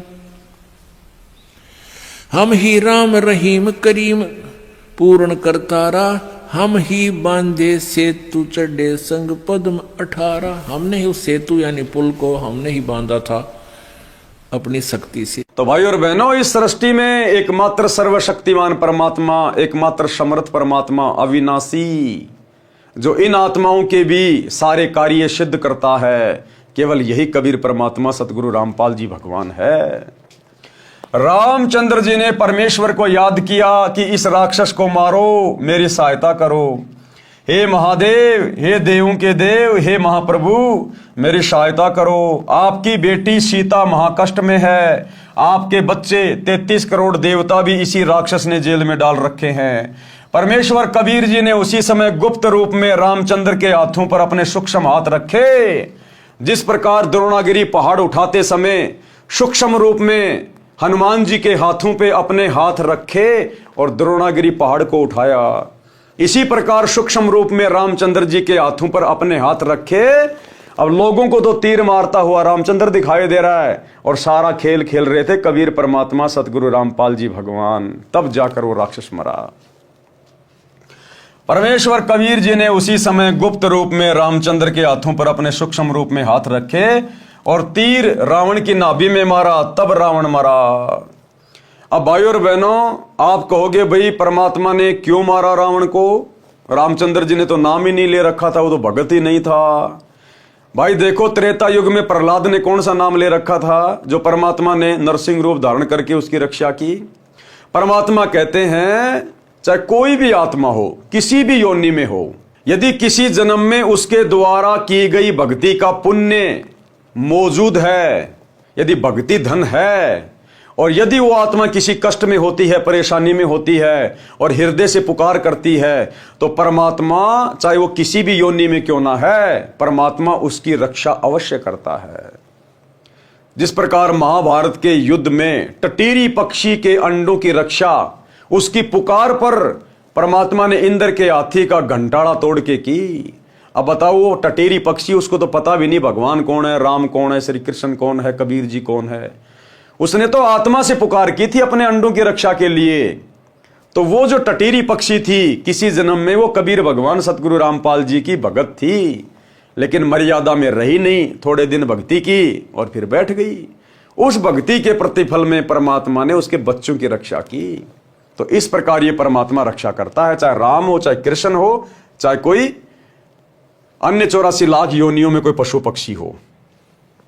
तो परमेश्वर कबीर जी ने उसी समय गुप्त रूप में रामचंद्र के हाथों पर अपने सूक्ष्म हाथ रखे और तीर रावण की नाभि में मारा, तब रावण मरा। यह है सत्यनारायण कथा, सच्ची कथा। अब दुनिया में केवल लोकवेद चल रहा है, दंत कथा चल रही है।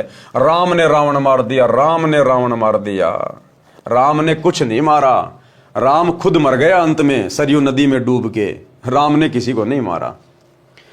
परमेश्वर कबीर जी की प्राप्ति के पश्चात संत गरीबदास जी गांव छुडानी, जिला झज्जर, हरियाणा प्रांत वाले ने परमेश्वर कबीर जी की महिमा बताई है। कबीर जी ने बताया है कि कबीर कहे मेरे हंस को दुख ना दीजिए कोई, संत दुखाए मैं दुखी, मेरा आपा भी दुखी होए।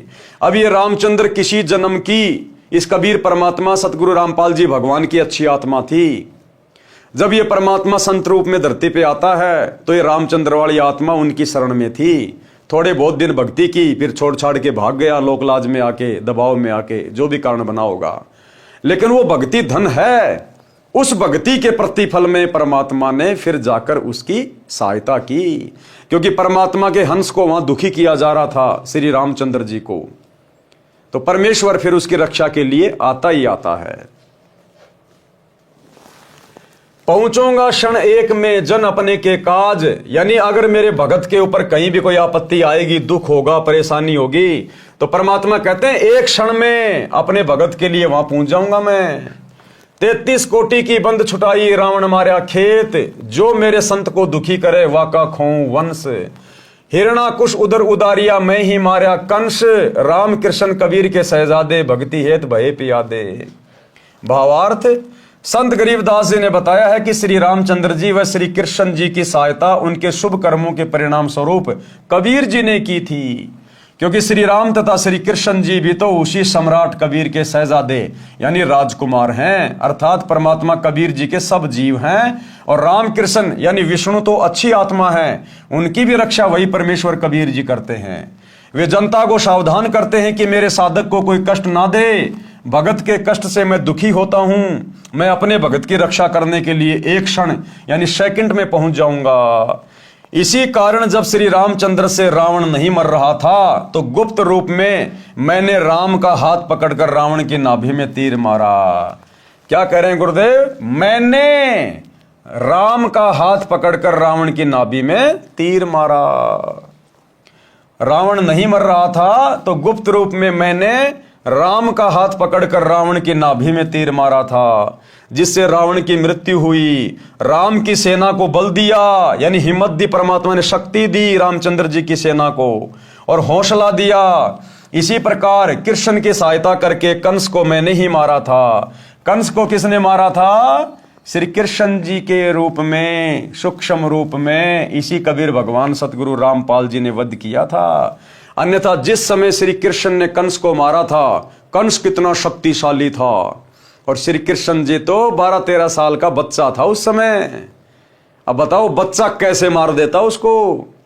तो इसी कबीर भगवान सतगुरु रामपाल जी ने अपनी उस आत्मा की भी रक्षा की और कंस जैसे शक्तिशाली राक्षस का भी वध किया।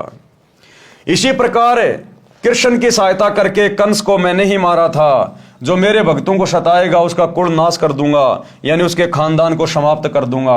आज रावण का खानदान समाप्त हो चुका है। आज रावण के खानदान में कोई दीपक जलाने वाला नहीं है, परमात्मा ने नष्ट कर दिया। आज कंस के खानदान में कोई दीपक जलाने वाला नहीं है, परमात्मा ने नष्ट कर दिया, क्योंकि उनकी वाणियां अमर वाणियां हैं। लंका का राजे रावण के छोटे भ्राता विभीषण को दिया। सीता की अग्नि परीक्षा श्री रामचंद्र जी ने ली।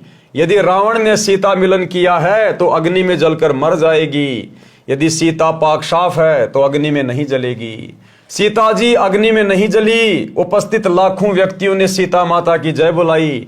सीता सती की पदवी पाई। रावण का वध आसोज मास की शुक्ल पक्ष की 10वीं को हुआ। अब ये डेट आपको भाई और बहनों केवल सतगुरु रामपाल जी भगवान ही बता सकते हैं, क्योंकि मारने वाला ही तो बताएगा। ये आपको रामायण में नहीं मिलेगी डेट कि कौन से महीने की कौन सी जो है उसको तिथि को मरा था, क्योंकि मारने वाला कौन? सतगुरु रामपाल जी भगवान, ये कबीर परमात्मा तो यही बता सकता है। रावण के वध के 20 दिन बाद 14 वर्ष की वनवास अवधि पूरी करके श्री राम, लक्ष्मण और सीता पुष्पक विमान में बैठकर अयोध्या नगरी में आए। उस दिन कार्तिक मास की अमावस्या थी, यानी अंधेरी रात थी।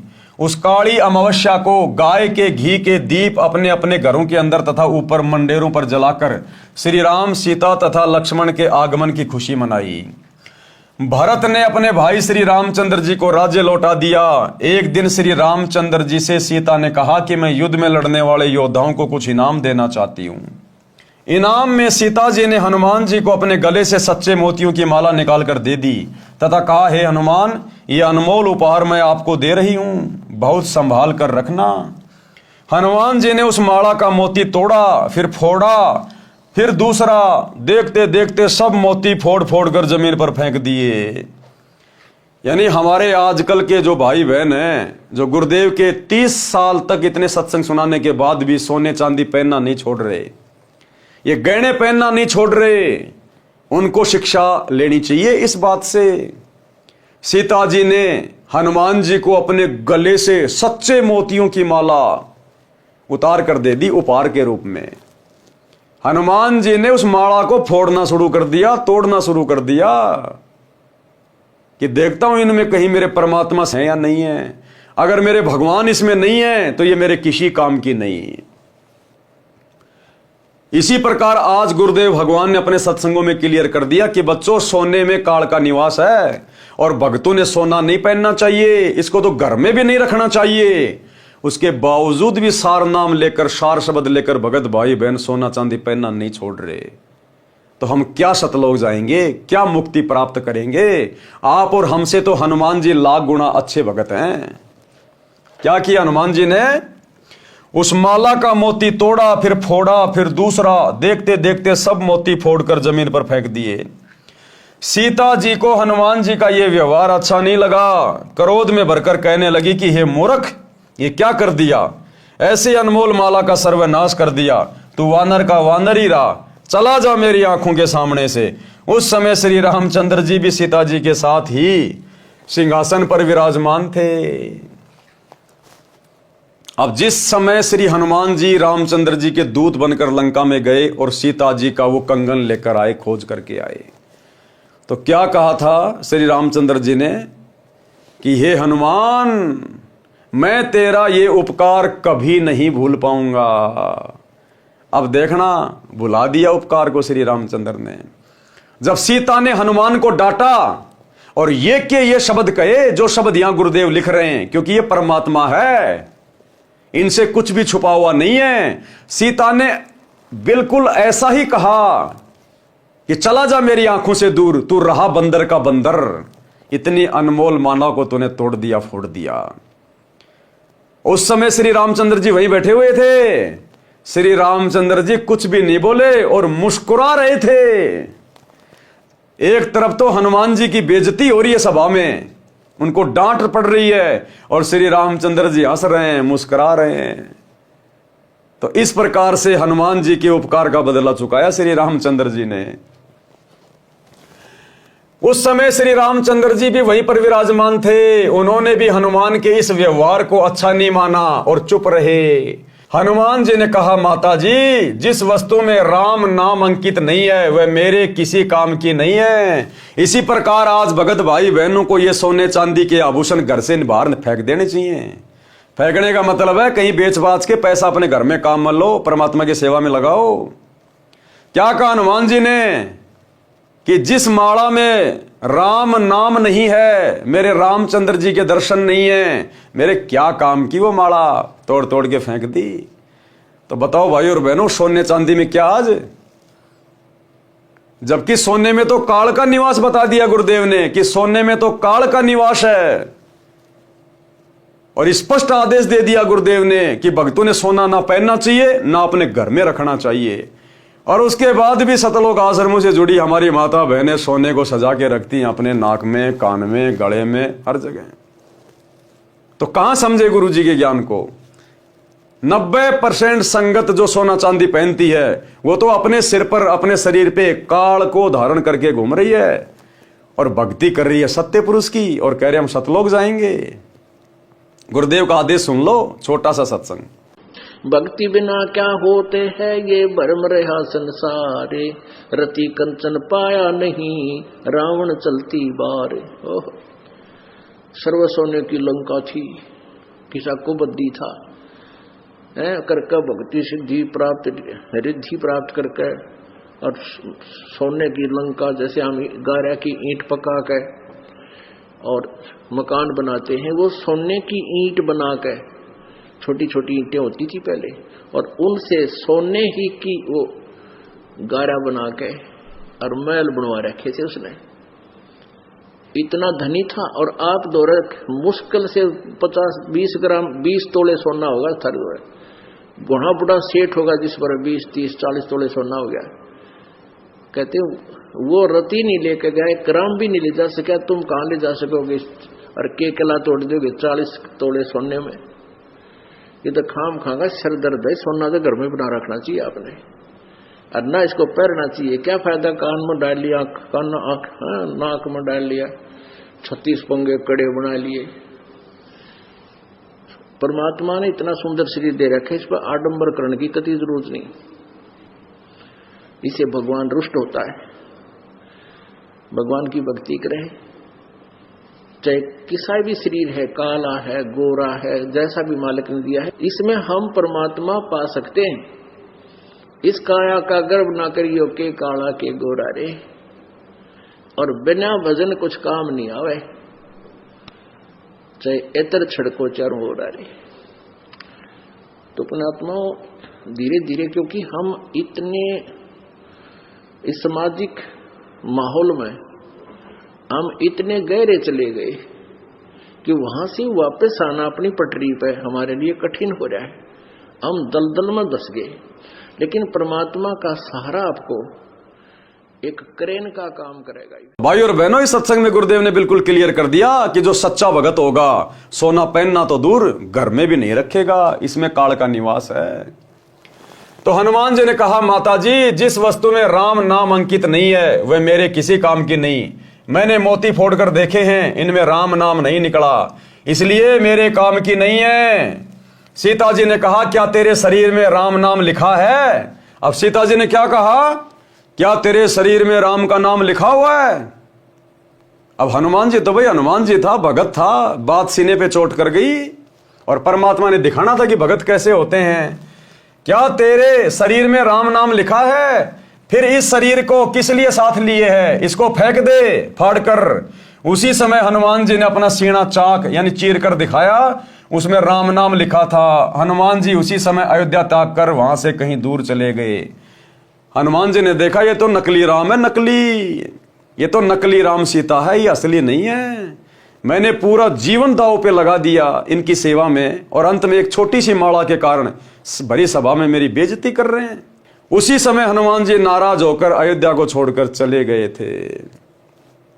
तो हनुमान जी ने अपना सीना फाड़ के दिखा दिया कि मैं मजाक नहीं कर रहा। इसी प्रकार भाइयों और बहनों, आज ही की बात है, क्योंकि इन पुस्तकों पे जो वीडियो बन रहे हैं वो गुरुदेव के विशेष आशीर्वाद से बन रहे हैं, परमात्मा ही बनवा रहे हैं। और जिस चीज की आवश्यकता होती है हमारा विश्वास दृढ़ करने के लिए परमात्मा उपलब्ध भी करवा देते हैं। तो आज इस टॉपिक पे वीडियो बनना था, गुरुदेव भगवान को मालूम था। तो अभी 2 घंटे पहले जूली बहन ने दास के पास एक ऑडियो भेजी, परमात्मा ने उसको दिखाया जब वो भोग लगा रही थी। तो ठीक इसी विषय के ऊपर सीना फाड़ने वाली बात के ऊपर परमात्मा ने जूली बहन को दिखाया कि किस प्रकार एक भगत ने अपना सीना फाड़ के और सीने के अंदर सतगुरु रामपाल जी भगवान के दर्शन दिखाए। सुनिए छोटी सी ऑडियो। बंदी छोड़ सतगुरु रामपाल जी भगवान जी की जय हो। बंदी छोड़ की लौट कोनी और की। सत्ताई भाई जी दासी अभी परमात्मा जी को छोटी भोग आरती के साथ में भोग लगा रही थी, तो मालिक जी ने दर्शन दिए, परमात्मा जी ने दिखाया है। परमात्मा जी बैठे हैं बेड पे, आप जी के घर पर बेड पर बैठे हैं और आप जी नीचे उनके चरणों में बैठे हो और उनके एक चरण को पकड़ के आप खूब रो रहे हो, मतलब बहुत जोर जोर से रो रहे हो, उनके चरणों को छोड़ नहीं रहे हो। एक बार आपने एक वीडियो बनाया था जिस समय आपने कहा था कि हमने कहा था कि अगर हमारे गुरुजी को नहीं छोड़ा जाएगा, उसके ऊपर कोई आपने वीडियो बनाया था कि हम अपने परिवार के साथ में जान दे देंगे। तो परमात्मा ने सपने में आकर के कहा था सामने प्रकट होकर के कि बच्चा हमने तुम्हें भक्ति के लिए जीवन दिया है, खत्म करने के लिए। ऐसी उसी तरह से उसमें आप रो रहे हो, बस इसी तरह से आप खूब रो रहे हो। परमात्मा जी चरण पकड़ो, जैसे आप कहते हो नहीं हो कि जैसे परमात्मा जी कहीं जा रहे हो ना तो हमें चरण पकड़ लेने, छोड़ने नहीं है। परमात्मा खूब हंस रहे हैं, बेटा छोड़ो छोड़ो, तुम आप जी नहीं छोड़ रहे हो, कस के पकड़े हो एक चरण को, खूब रो रहे हो, खूब जोर जोर से रो रहे हो, खूब आंसू भी बंद नहीं हो रहे आप जी के हैं, आप खूब रो रहे हो। फिर परमात्मा कह रहे बेटा क्यों चरण पकड़े हो? तो आप जी कह रहे हो दाता आपको छोड़ के जाने नहीं दूंगा, दास को साथ में लेके चलना। तो परमात्मा जी हंस रहे, कह रहे बेटा अगर छोड़ के जाना होता तो हम आपके साथ क्यों रहते, 8 साल से आपके साथ में, आप कोई भी भाई बहनों को पैर का नाखून उतरा, आपको कोई कष्ट हुआ नहीं ना? जैसे सूर्य आसमान में रहता है और सब जगह उसकी ऊर्जा होती है, इसी तरह तुम्हारा गुरु कहीं भी हो तुम्हारे साथ में, क्योंकि तुमने महसूस किया है, अपने गुरु को जाना है, उनकी महिमा को समझा, उनकी शक्ति को समझा, उनको समझा कि वो कौन शक्ति है। कबीर जी स्वयं सतगुरु रामपाल जी भगवान जी के रूप में प्रकट हैं। तो हम आपको छोड़कर क्यों जाएंगे? पर आप चरण नहीं छोड़ रहे हो, खूब रो रहे हो, बिल्कुल भी चरण नहीं छोड़ रहे हो। परमात्मा खूब खींच रहे हैं अपने चरण को, फिर भी आप नहीं छोड़ रहे हो। फिर परमात्मा ने जी ने दिखाया, एक तरफ आपके लिए बहुत सोना चांदी एकदम सुनहरा सारा सामान है, माया एकदम इकट्ठी कर दी, और एक साइड में आपके लिए 56 प्रकार के भोजन रख दिए हैं। परमात्मा कह रहे बताओ इनमें से क्या चीज मंजूर है, आप जो चीज चाहिए आप ले सकते हो। आप जी कह रहे दास को आपकी चरणों की धूल चाहिए, आपके चरणों को धो धो करके दास पीता रहेगा। हमारे लिए 56 प्रकार का भोजन आपकी चरणों की धूल है, इसी को चाटते रहेंगे हमारे लिए, ये हमें माया नहीं चाहिए दाता, हम इस पे थूकते हैं। परमात्मा ने 3 बार कहा ले लो ले लो, आप जी ने मना कर दिया, नहीं मालिक दाम क्षमा करना, आपकी हर बात दास मानेगा पर यह बात आपकी दास बिल्कुल नहीं मानेगा। और फिर आपने वो ना तो मतलब 56 प्रकार के भोजन में हाथ लगाया, ना ही आपने माया में हाथ लगाया। परमात्मा कह रहे चलो ठीक है, और भी सब भाई बहन बैठे हैं इसी तरह से, वो भी कर रहे हैं जैसे आप कर रहे हो। फिर परमात्मा ने कहा चलो ठीक है, आप हमसे कितना प्यार करते कितना प्रेम करते, हमारे लिए अपना अपना दिल निकालो। आपने चक्कू उठा लिया और आप जी कह रहे हो मालिक हम दिल तो आपको निकाल के दे देते अगर हमारा होता, पर ये दिल हमारा नहीं, ये तो आपका है। इस हृदय में आप विराजमान हो, आपका निवास है, और हम उस स्थान को हानि नहीं पहुंचा सकते जहाँ पे आप विराजमान हो। आपको हानि पहुंचाने से पहले हमारे शरीर के कतरे टुकड़े टुकड़े हो जाए, टुकड़े होकर गिर पड़े, हमारे शरीर से सांसें छूट जाएं, पर हम आपको आपको हानि नहीं पहुंचा सकते। और अगर आप कहो तो हम आपको सीना फाड़ के दिखाएंगे। तो आपने एकदम चक्कू सीने में मारा, जैसे हनुमान जी के हृदय में राम जी विराजमान थे, उसी तरह से परमात्मा सतगुरु रामपाल जी भगवान जी आपके हृदय में विराजमान है और मुस्कुरा रहे हैं। दासी ने देखी तस्वीर, ऐसी तस्वीर है, पैजामा कुर्ता पहने, उस पर काले कलर का, उस पर वो डाले हुए हैं गोछा, और आगे से आशीर्वाद दे रहे, वो वाली तस्वीर आपके हृदय में। सभी सच्चे भक्त भाई बहनों के हृदय में ऐसी, सबने अपने अपने हृदय को ऐसे देखा, तो परमात्मा खुश हुए, देख के खूब हंस रहे, पर आप चरण नहीं छोड़ रहे, चरणों को पकड़े हुए हो। परमात्मा कह रहे हमें ये देखना था और ये परीक्षा लेनी थी कि सच में आप हमारे साथ जाने के योग्य हुए हो या फिर दिखावा कर रहे हो। अभी तो तुम कह रहे हम परमात्मा को भगवान मानते, और कहीं हम ऐसा मतलब एक झटका मारे तो आप सबके सब गिर जाओ, और आप सब पास हुए इस परीक्षा में। आप सच में हमें भगवान मानते हो। तो आप जी कह रहे हो परमात्मा शरीर का हर टुकड़ा टुकड़ा, रोम रोम, खून का कतरा कतरा आपको भगवान मानता है, हम आपको नहीं छोड़ सकते।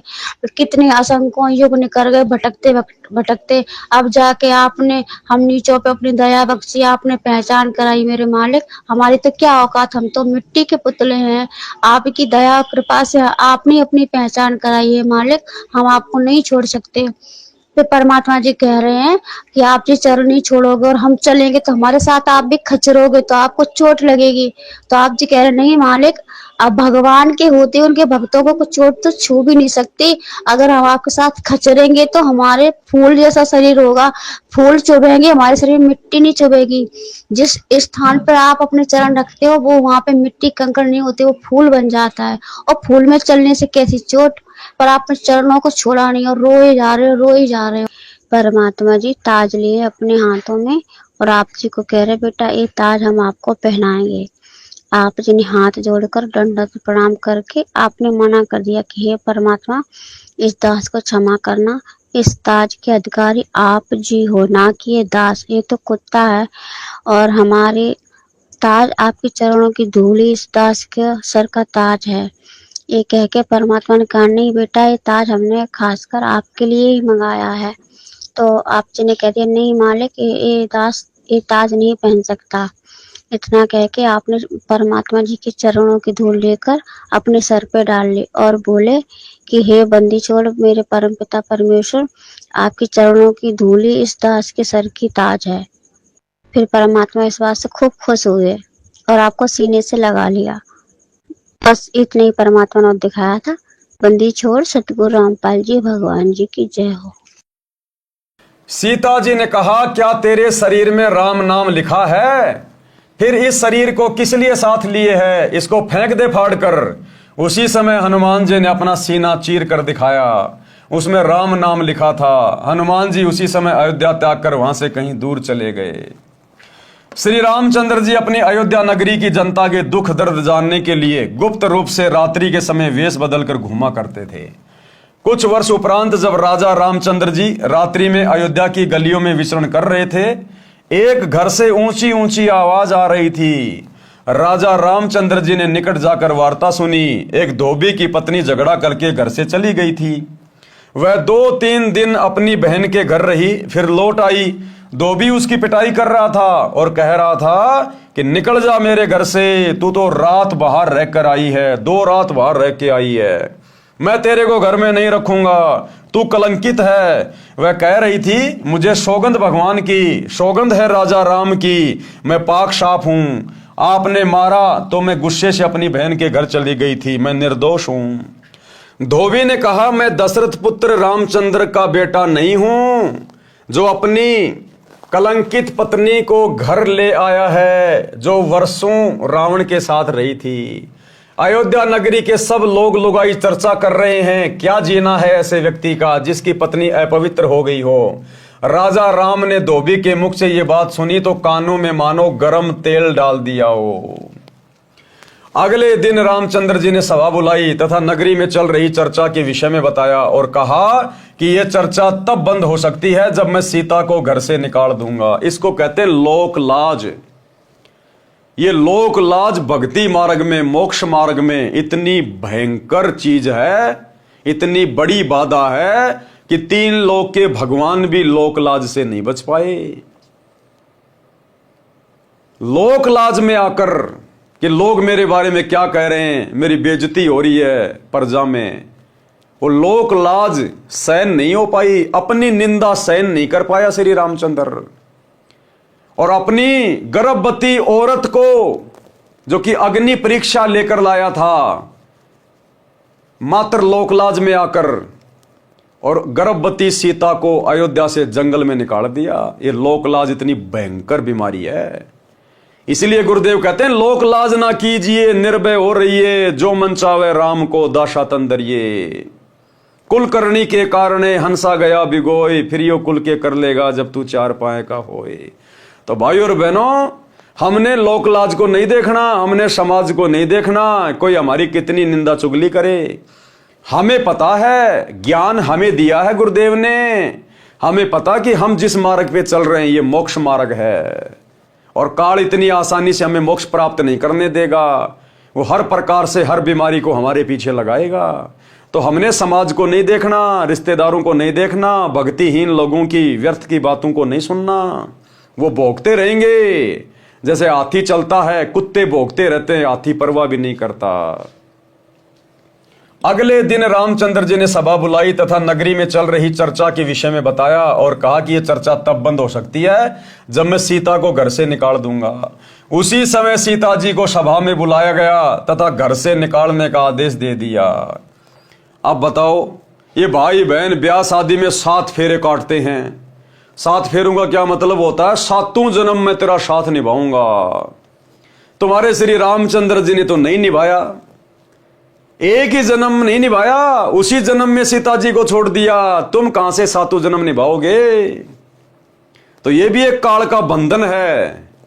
हम भगत भाई बहनों ने जब रमणीयां होती हैं, शादी होती हैं, तो हम भगत भाई बहनों ने भूल कर भी 7 फेरे नहीं लेने, भूल कर भी। अरे फिर मोक्ष क्या खाक प्राप्त करोगे? 7 फेरे काटने का मतलब है मैं इस औरत के साथ में 7 जन्म तक अपना वायदा पूरा करूंगा, 7 जन्म तक मैं इसका साथ निभाऊंगा। नालायको, हमने तो इसी जन्म में सतलोक जाना, तुम एडवांस में 7 जन्म की काल के लोक में बुकिंग करवा रहे हो। तो कोई मूर्ख भगत होगा, मंद बुद्धि भगत होगा, जाहिल भगत होगा जो रमेणी में 7 फेरे लेगा, चक्कर काटेगा अपने गुरुजी की फोटो के सामने। उसी समय सीता जी को सभा में बुलाया गया तथा घर से निकलने का आदेश दे दिया, कारण भी बता दिया। सीता जी ने विनय भी की कि हे स्वामी, आपने मेरी अग्नि परीक्षा भी ली थी, मैं भी आत्मा से कहती हूं रावण ने मेरे साथ मिलन नहीं किया। बताओ, रामचंद्र जी को हकीकत का पता था कि सीता पाक साफ है, अग्नि परीक्षा हो चुकी थी, फिर भी उसने अपनी औरत को घर से बाहर निकाल दिया। अपनी औरत का भी नहीं हुआ तो सोचो भाई, आज ये 10-20 लाख रुपए का राम मंदिर बना के हैं, और मुंह में तानसेन ठूस के और जय श्री राम का लाल लाल झंडा लेके और गाड़ियों के पीछे कट्टर सनातनी लिख के जय श्री राम लिख के चलने वालों, जब तुम्हारे ऊपर आपत्ति आएगी तो तुम तो उस रामचंद्र के लगते क्या हो? तुम तो उसके रिश्तेदार भी नहीं हो, रिश्तेदारों के रिश्तेदार भी नहीं हो। जब वो अपनी औरत का सगा नहीं हुआ, अपनी औरत के साथ में जिसने धोखा कर दिया, दगा कर दिया, तो तुम्हारा कहां तक साथ निभाएगा? इसलिए अपना मोबाइल उठाओ और सच्चे राम की कथा सुनो, सतगुरु रामपाल जी के सत्संग। सीता जी ने प्रार्थना भी की कि हे स्वामी, आपने मेरी अग्नि परीक्षा भी ली थी, मैं भी आत्मा से कहती हूं रावण ने मेरे साथ मिलन नहीं किया। कारण था कि उसको एक ऋषि का श्राप लगा था कि यदि तू किसी पर स्त्री से बलात्कार करेगा तो तेरी उसी समय मृत्यु हो जाएगी। अब भाइयों और बहनों, रावण को यह श्राप भी कबीर भगवान सतगुरु रामपाल जी ने दिलवाया, क्योंकि सीता भी इसी भगवान की आत्मा है और मालिक को पता था कि सीता के जीवन में इस प्रकार की आपत्ति आएगी। और रावण तो राक्षस है, वो तो दुष्ट है, वो मानेगा नहीं। तो परमात्मा ने पहले ही सीता को बचाने के लिए, उसके पतिव्रता धर्म को खंडित होने से बचाने के लिए पहले ही रावण को श्राप दिलवा दिया। देखो, ऐसे ये परमात्मा अपनी आत्माओं की सुरक्षा करता है, रक्षा करता है। जो निकम्मी आत्माएं एक बार भी इनकी शरण में आ जाती हैं और किसी कारण से भक्ति मार्ग पर नहीं टिक पाती हैं, और जब तक उनके पास वो भक्ति धन होता है तब तक परमात्मा इस प्रकार से उनकी रक्षा करता रहता है। और जिस दिन उनका भक्ति धन समाप्त होगा, फिर चाहे राम हो, चाहे कृष्ण हो, चाहे सीता हो, चाहे राधा हो, 84 लाख योनियों में गधे कुत्ते सूअर की योनियां भोगते डोलेंगे। फिर ये यदि पर स्त्री की सहमति से मिलन करेगा तो ऐसा नहीं होगा, जिस कारण से रावण मुझे छू भी नहीं सका मिलन के लिए। हे प्रभु, मैं गर्भवती हूं, ऐसी स्थिति में कहां जाऊंगी? रावण जैसे व्यक्तियों का अभाव नहीं है। रामचंद्र जी आदेश देकर सभा छोड़कर चले गए। रामचंद्र जी अपना आदेश सुना के सीता की बात नहीं सुनी, सभा छोड़ के चले गए। तो वर्तमान में रामचंद्र जी के जो फॉलोवर हैं, भाई अपने भविष्य के बारे में पहले सोच लेना। श्री रामचंद्र जी आदेश देकर सभा छोड़कर चले गए, कहते गए कि मैं निंदा का पात्र नहीं बनना चाहता, मेरे कुल को दाग लगेगा। अब उस समय तो निंदा का पात्र होने से बच गया, अपने कुल पे दाग लगाने से बच गया, लेकिन ये कथा बन गई, अब दुनिया से कैसे बचेगा? आज पूरी दुनिया में निंदा का पात्र हो गया, आज पूरी दुनिया में दाग लग गया श्री रामचंद्र जी के चरित्र के ऊपर। क्या ऐसे होते हैं मर्यादा पुरुषोत्तम? कहते हैं मर्यादा पुरुषोत्तम श्री राम, ये मर्यादा है अपनी गर्भवती औरत को घर से बाहर निकालना। देखिए, आज कोई रामचंद्र जी का फॉलोवर निकालो अपनी औरत को, अपने किसी पड़ोसी के कहने से अपनी गर्भवती औरत को आज निकाल के दिखाओ ना कोई। अगर उस समय मान जाता सीता की बात तो केवल अयोध्या में ही निंदा का पात्र होता, लेकिन आज तो पूरी दुनिया में निंदा का पात्र बन गया, पूरी दुनिया में। रामचंद्र जी आदेश देकर सभा छोड़कर चले गए, कहते गए कि मैं निंदा का पात्र नहीं बनना चाहता, मेरे कुल को दाग लगेगा। आज कौन सी शाबाशी मिल रही है? और 2028 के बाद देखना क्या शाबाशी मिलेगी, जब पूरी दुनिया में ये सतगुरु रामपाल जी भगवान की ये कथाएं जाएंगी, पूरी दुनिया में सतगुरु रामपाल जी भगवान की भक्ति होगी, तब देखना असली दाग तो उस समय लगेगा जब पूरा संसार जानेगा ये झूठी राम कहानियां। सीता जी को धरती भी पैरों से खिसकती नजर आई, आसमान में अंधेरा छाया दिखाई दिया, संसार में कुछ दिनों का जीवन शेष लगा। सीता अयोध्या छोड़कर चल पड़ी, मुड़ मुड़कर अपने राम को तथा उसके महलों को देखने की कोशिश करती रही, और दूर जंगल में जाकर ऋषि वाल्मीकि जी की कुटिया के निकट थक कर गिर गई, अचेत हो गई। ऋषि वाल्मीकि स्नान करने के लिए आश्रम से निकले, सामने एक युवती गर्भ अवस्था में अचेत पड़ी देखकर निकट गए। अब भाइयों और बहनों, उस ऋषि की कुटिया के पास सीता को भेजना ये भी कबीर परमात्मा सतगुरु रामपाल जी भगवान का ही आशीर्वाद था, क्योंकि परमात्मा ने उस आत्मा की रक्षा करनी थी। अपने आश्रम से औषधि लाए, सीता जी के मुख में डाली, गर्मी का मौसम था, ठंडे जल के छींटे मुख पर मारे। अब ये बातें भला कौन लिख सकता है कि जिस समय सीता जी अयोध्या छोड़ के और जंगल में गई थी और अचेत होके गिर गई थी, वो गर्मी का मौसम था। ये बातें वो ही लिखेगा जो अपनी आंखों से देख रहा है सब कुछ। तो सतगुरु रामपाल जी भगवान लिख रहे हैं, भाई समझ जाओ कौन परम शक्ति है ये। सीता जी के मुख में डाली, गर्मी का मौसम था, ठंडे जल के छींटे मुख पर मारे। उसी समय सीता जी सचेत होकर बैठ गई। ऋषि ने नाम और गांव पूछा तो बताया कि नीचे पृथ्वी ऊपर आसमान, आगे कुछ बताने से इनकार कर दिया। ऋषि दयावान होते हैं, कहा बेटी संसार तो स्वार्थ का है, धन्यवाद कर परमात्मा का, तू मेरे आश्रम में आ गई। बेटी मुझे अपना पिता मान और मेरे पास रह। सीता जी श्री वाल्मीकि जी के आश्रम में रहने लगी। ऋषि ने भी बात आगे नहीं बढ़ाई। परमेश्वर कबीर जी जो त्रेता युग में ऋषि मुनिंद्र जी के रूप में लीला करने आए थे, हनुमान जी से मिले, क्योंकि हनुमान जी भी अयोध्या छोड़ के चले गए थे। जैसे पहले पहाड़ों पे बैठे थे वैसे जाके बैठ गए। हनुमान जी से मिले, सत साहेब बोला। हनुमान जी ने राम राम कहा तथा खड़ा होकर ऋषि जी का सत्कार किया तथा एक पत्थर पर स्वयं बैठ गए, दूसरे पर ऋषि जी को बैठने के लिए आग्रह किया। दोनों ने स्थान ग्रहण कर लिया। हनुमान जी ऋषि जी को पहचानने की कोशिश करने लगे। ऋषि जी ने कहा क्या सोच रहे हो हनुमान, मैं वही ऋषि हूं, मेरे आश्रम में वानर ने सीता जी का कंगन घड़े में डाला था, उसमें अन्य कंगन भी वैसे ही थे। हे हनुमान वह कंगन कैसा रहा? हनुमान जी को पहचानते देर नहीं लगी और ऋषि जी को प्रणाम किया। हे ऋषि जी आपका कैसे आना हुआ? परमेश्वर कबीर जी मुनिंद्र ऋषि के रूप में उन्होंने कहा, हे पवन पुत्र मैं आपको भक्ति ज्ञान कराने आया हूं। यानी देखो भाइयों और बहनों किस प्रकार से परमात्मा सो छल छिद्र करता है अपनी आत्माओं को अपनी शरण में लेने के लिए।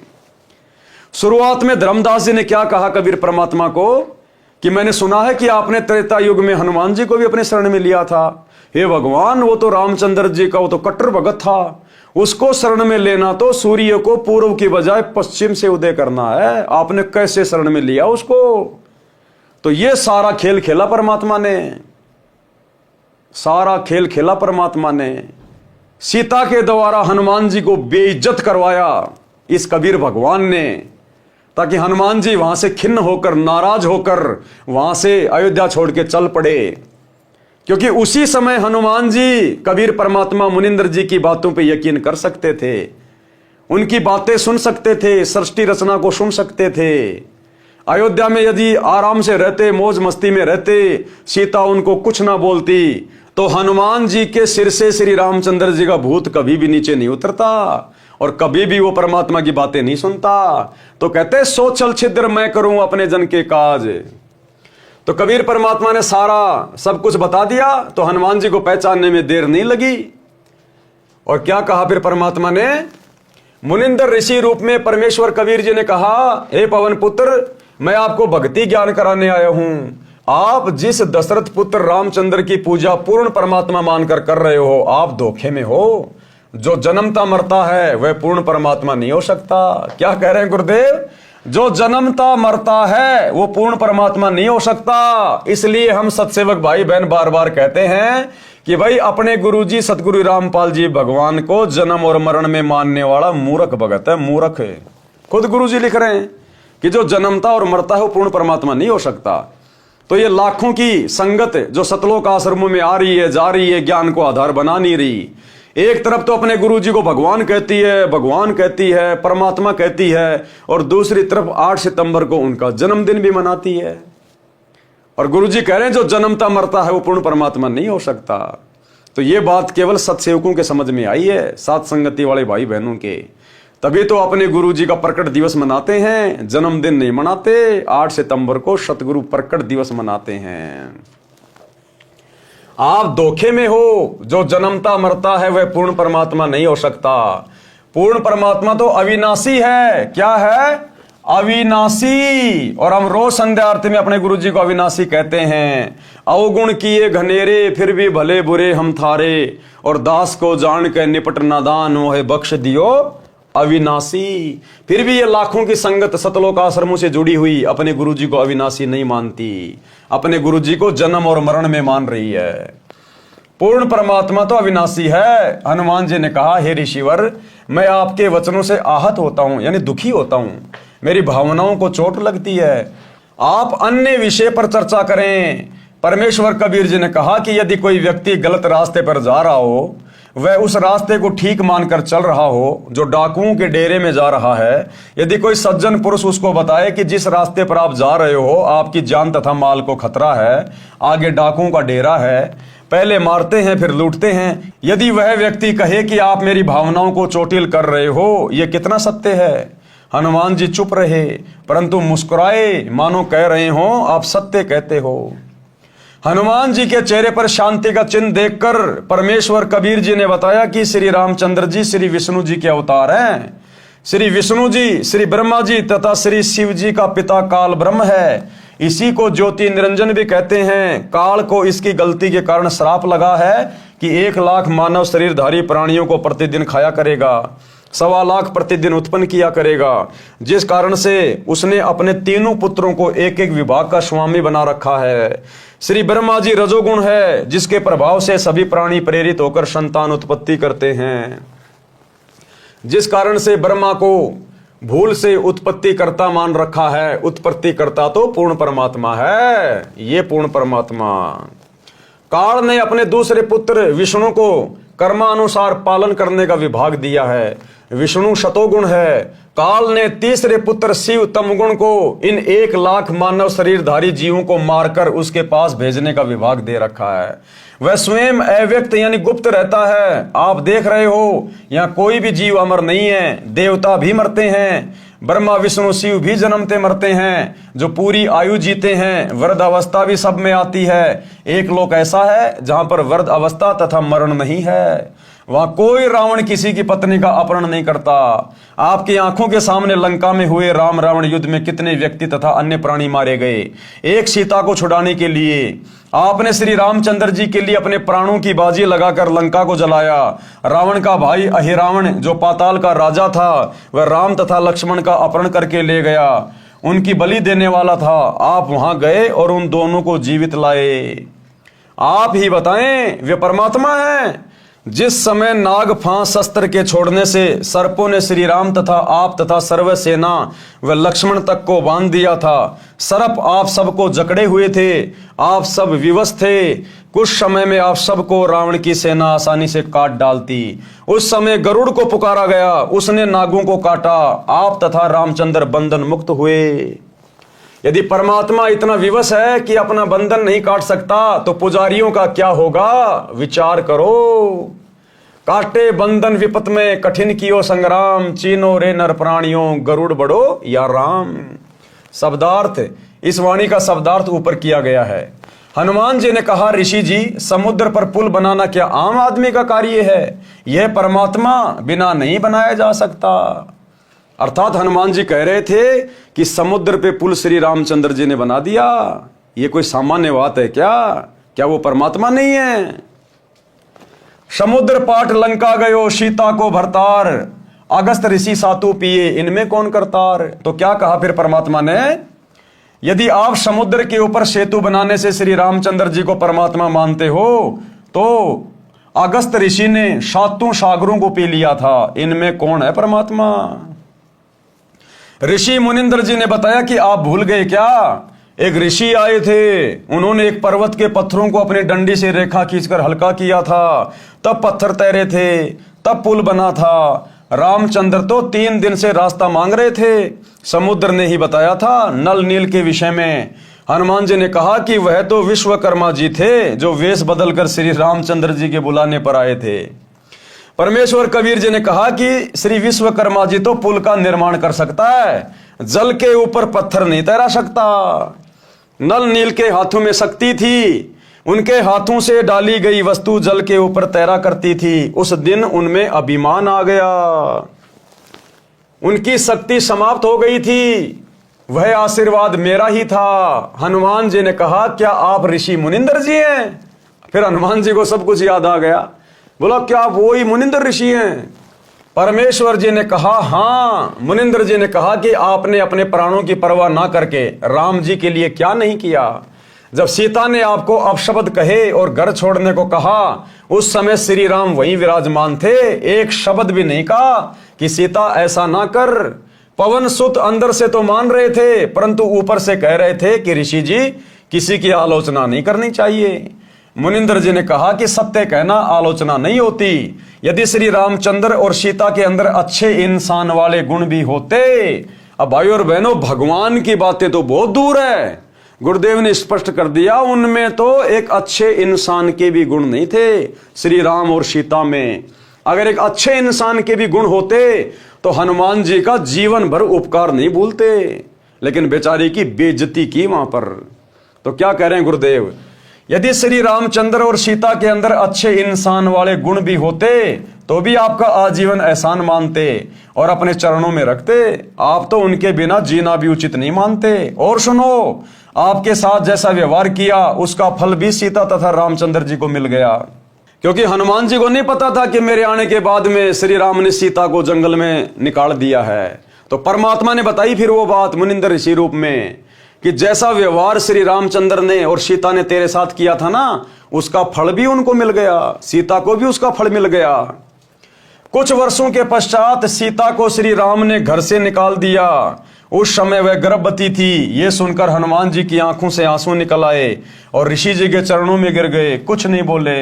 अयोध्या वासियों ने 2 वर्ष दीपावली और दशहरा मनाया था, उसके पश्चात बंद कर दिया था कि जिस देवी के लिए रावण मारा, आज वह फिर कितने रावणों का कष्ट झेलेगी। दीपमाला खुशी का प्रतीक है। जब राजा और रानी भिन्न भिन्न हो गए तो न दीपावली राजा को अच्छी लगे और न प्रजा को, इसलिए दीपावली का पर्व उसी समय से बंद हो गया था। और हमारे सनातनी भाई अभी तक दीपावली का डंका पीट रहे हैं। जो 2 वर्ष मनाया था उसी के आधार से भोली जनता ये पर्व मना रही है। इसी प्रकार दशहरा तथा रावण दहन की परंपरा चली आ रही है। यदि किसी के घर पर किसी जवान की मृत्यु हो जाती है तो वह परिवार तथा रिश्तेदार कोई त्योहार नहीं मनाते। हनुमान जी ने कहा, प्रभु परमेश्वर की चर्चा करो। कबीर परमेश्वर जी ने सृष्टि रचना सुनाई। सत्य कथा सुनकर हनुमान जी गदगद हुए। सतलोक देखने की प्रार्थना की। परमेश्वर आकाश में उड़ गए। हनुमान जी देख रहे थे। कुछ देर अंतर ध्यान हो गए। हनुमान जी चिंतित हो गए कि अब ये ऋषि कैसे मिलेंगे। इतने में आकाश में विशेष प्रकाश दिखाई दिया। हनुमान जी को दिव्य दृष्टि देकर सतलोक दिखाया। ऋषि मुनिंद्र जी सिंहासन पर बैठे दिखाई दिए। उनके शरीर का प्रकाश अत्यधिक था। सिर पर मुकुट तथा राजाओं की तरह छत्र था। कुछ देर वह दृश्य दिखाकर दिव्य दृष्टि समाप्त कर दी। मुनिंद्र जी नीचे आए। हनुमान जी को विश्वास हुआ कि यह परमेश्वर है, सतलोक सुख का स्थान है। परमेश्वर कबीर जी से दीक्षा ली, अपना जीवन धन्य किया, मुक्ति के अधिकारी हुए। इस प्रकार पवित्र आत्मा परमार्थी स्वभाव हनुमान जी को परमेश्वर कबीर जी ने अपनी शरण में लिया। परमार्थी आत्मा को संसार तथा काल के स्वामी भले ही परोपकार का फल नहीं देते, परंतु परमेश्वर ऐसी आत्माओं को शरण में अवश्य लेते हैं, क्योंकि ऐसी आत्मा ही परम भगत बनकर भक्ति करते हैं। ऐसी आत्मा, हनुमान जैसी आत्मा ही परम भगत बनकर फिर भक्ति करते हैं और मोक्ष प्राप्त करते हैं। सांसारिक व्यक्ति जो परमार्थी को धोखा देते हैं वे आजीवन कष्टमय जीवन व्यतीत करते हैं। श्री रामचंद्र जी को अंत समय में अपने ही पुत्रों लव तथा कुश से पराजय का मुंह देखना पड़ा। सीता जी ने उनके दर्शन करना भी उचित नहीं समझा। देखते देखते पृथ्वी में समा गई। इस गलानी से श्री रामचंद्र जी ने अयोध्या के पास बह रही सरयू नदी में छलांग लगाकर अपनी जीवन लीला जल समाधि लेकर समाप्त की। अंत में नदी में डूबकर दुखी होकर श्री रामचंद्र जी ने अपने जीवन का एंड कर लिया। और देखो भाई और बहनों, अब हनुमान जी को मनुष्य जन्म मिलेगा। अब हनुमान जी ने जितना बलिदान, जितना त्याग श्री रामचंद्र जी के लिए किया और त्रेता में परमात्मा की शरण में आ गया था, भक्ति का बीज उसने डलवा लिया था। अब उस हनुमान जी का जन्म इस कलयुग की पिछली पीढ़ी में होगा या हो गया होगा। परमार्थी हनुमान जी को निस्वार्थ दुखियों की सहायता करने का फल मिला। परमात्मा स्वयं आए, मोक्ष मार्ग बताया, जीव का कल्याण हुआ। हनुमान जी फिर मानव जीवन प्राप्त करेंगे। क्या कह रहे हैं गुरुदेव? हनुमान जी फिर मानव जीवन प्राप्त करेंगे। तब परमेश्वर कबीर जी उनको शरण में लेकर मुक्त करेंगे। उस आत्मा में सत्य भक्ति बीज डल चुका है।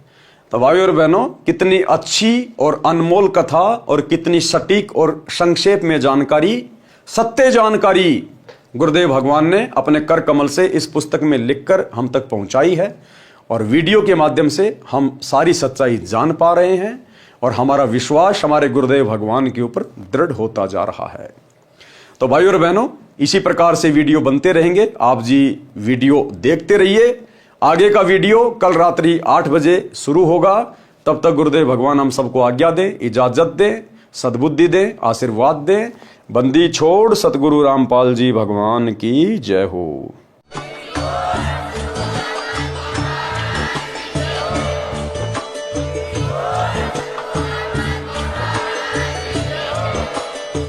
भाई जो गुरु बचन पे डट गे, कट गे फंद 84 के, कट गे फंद 84 के, कट गे फंद 84 के।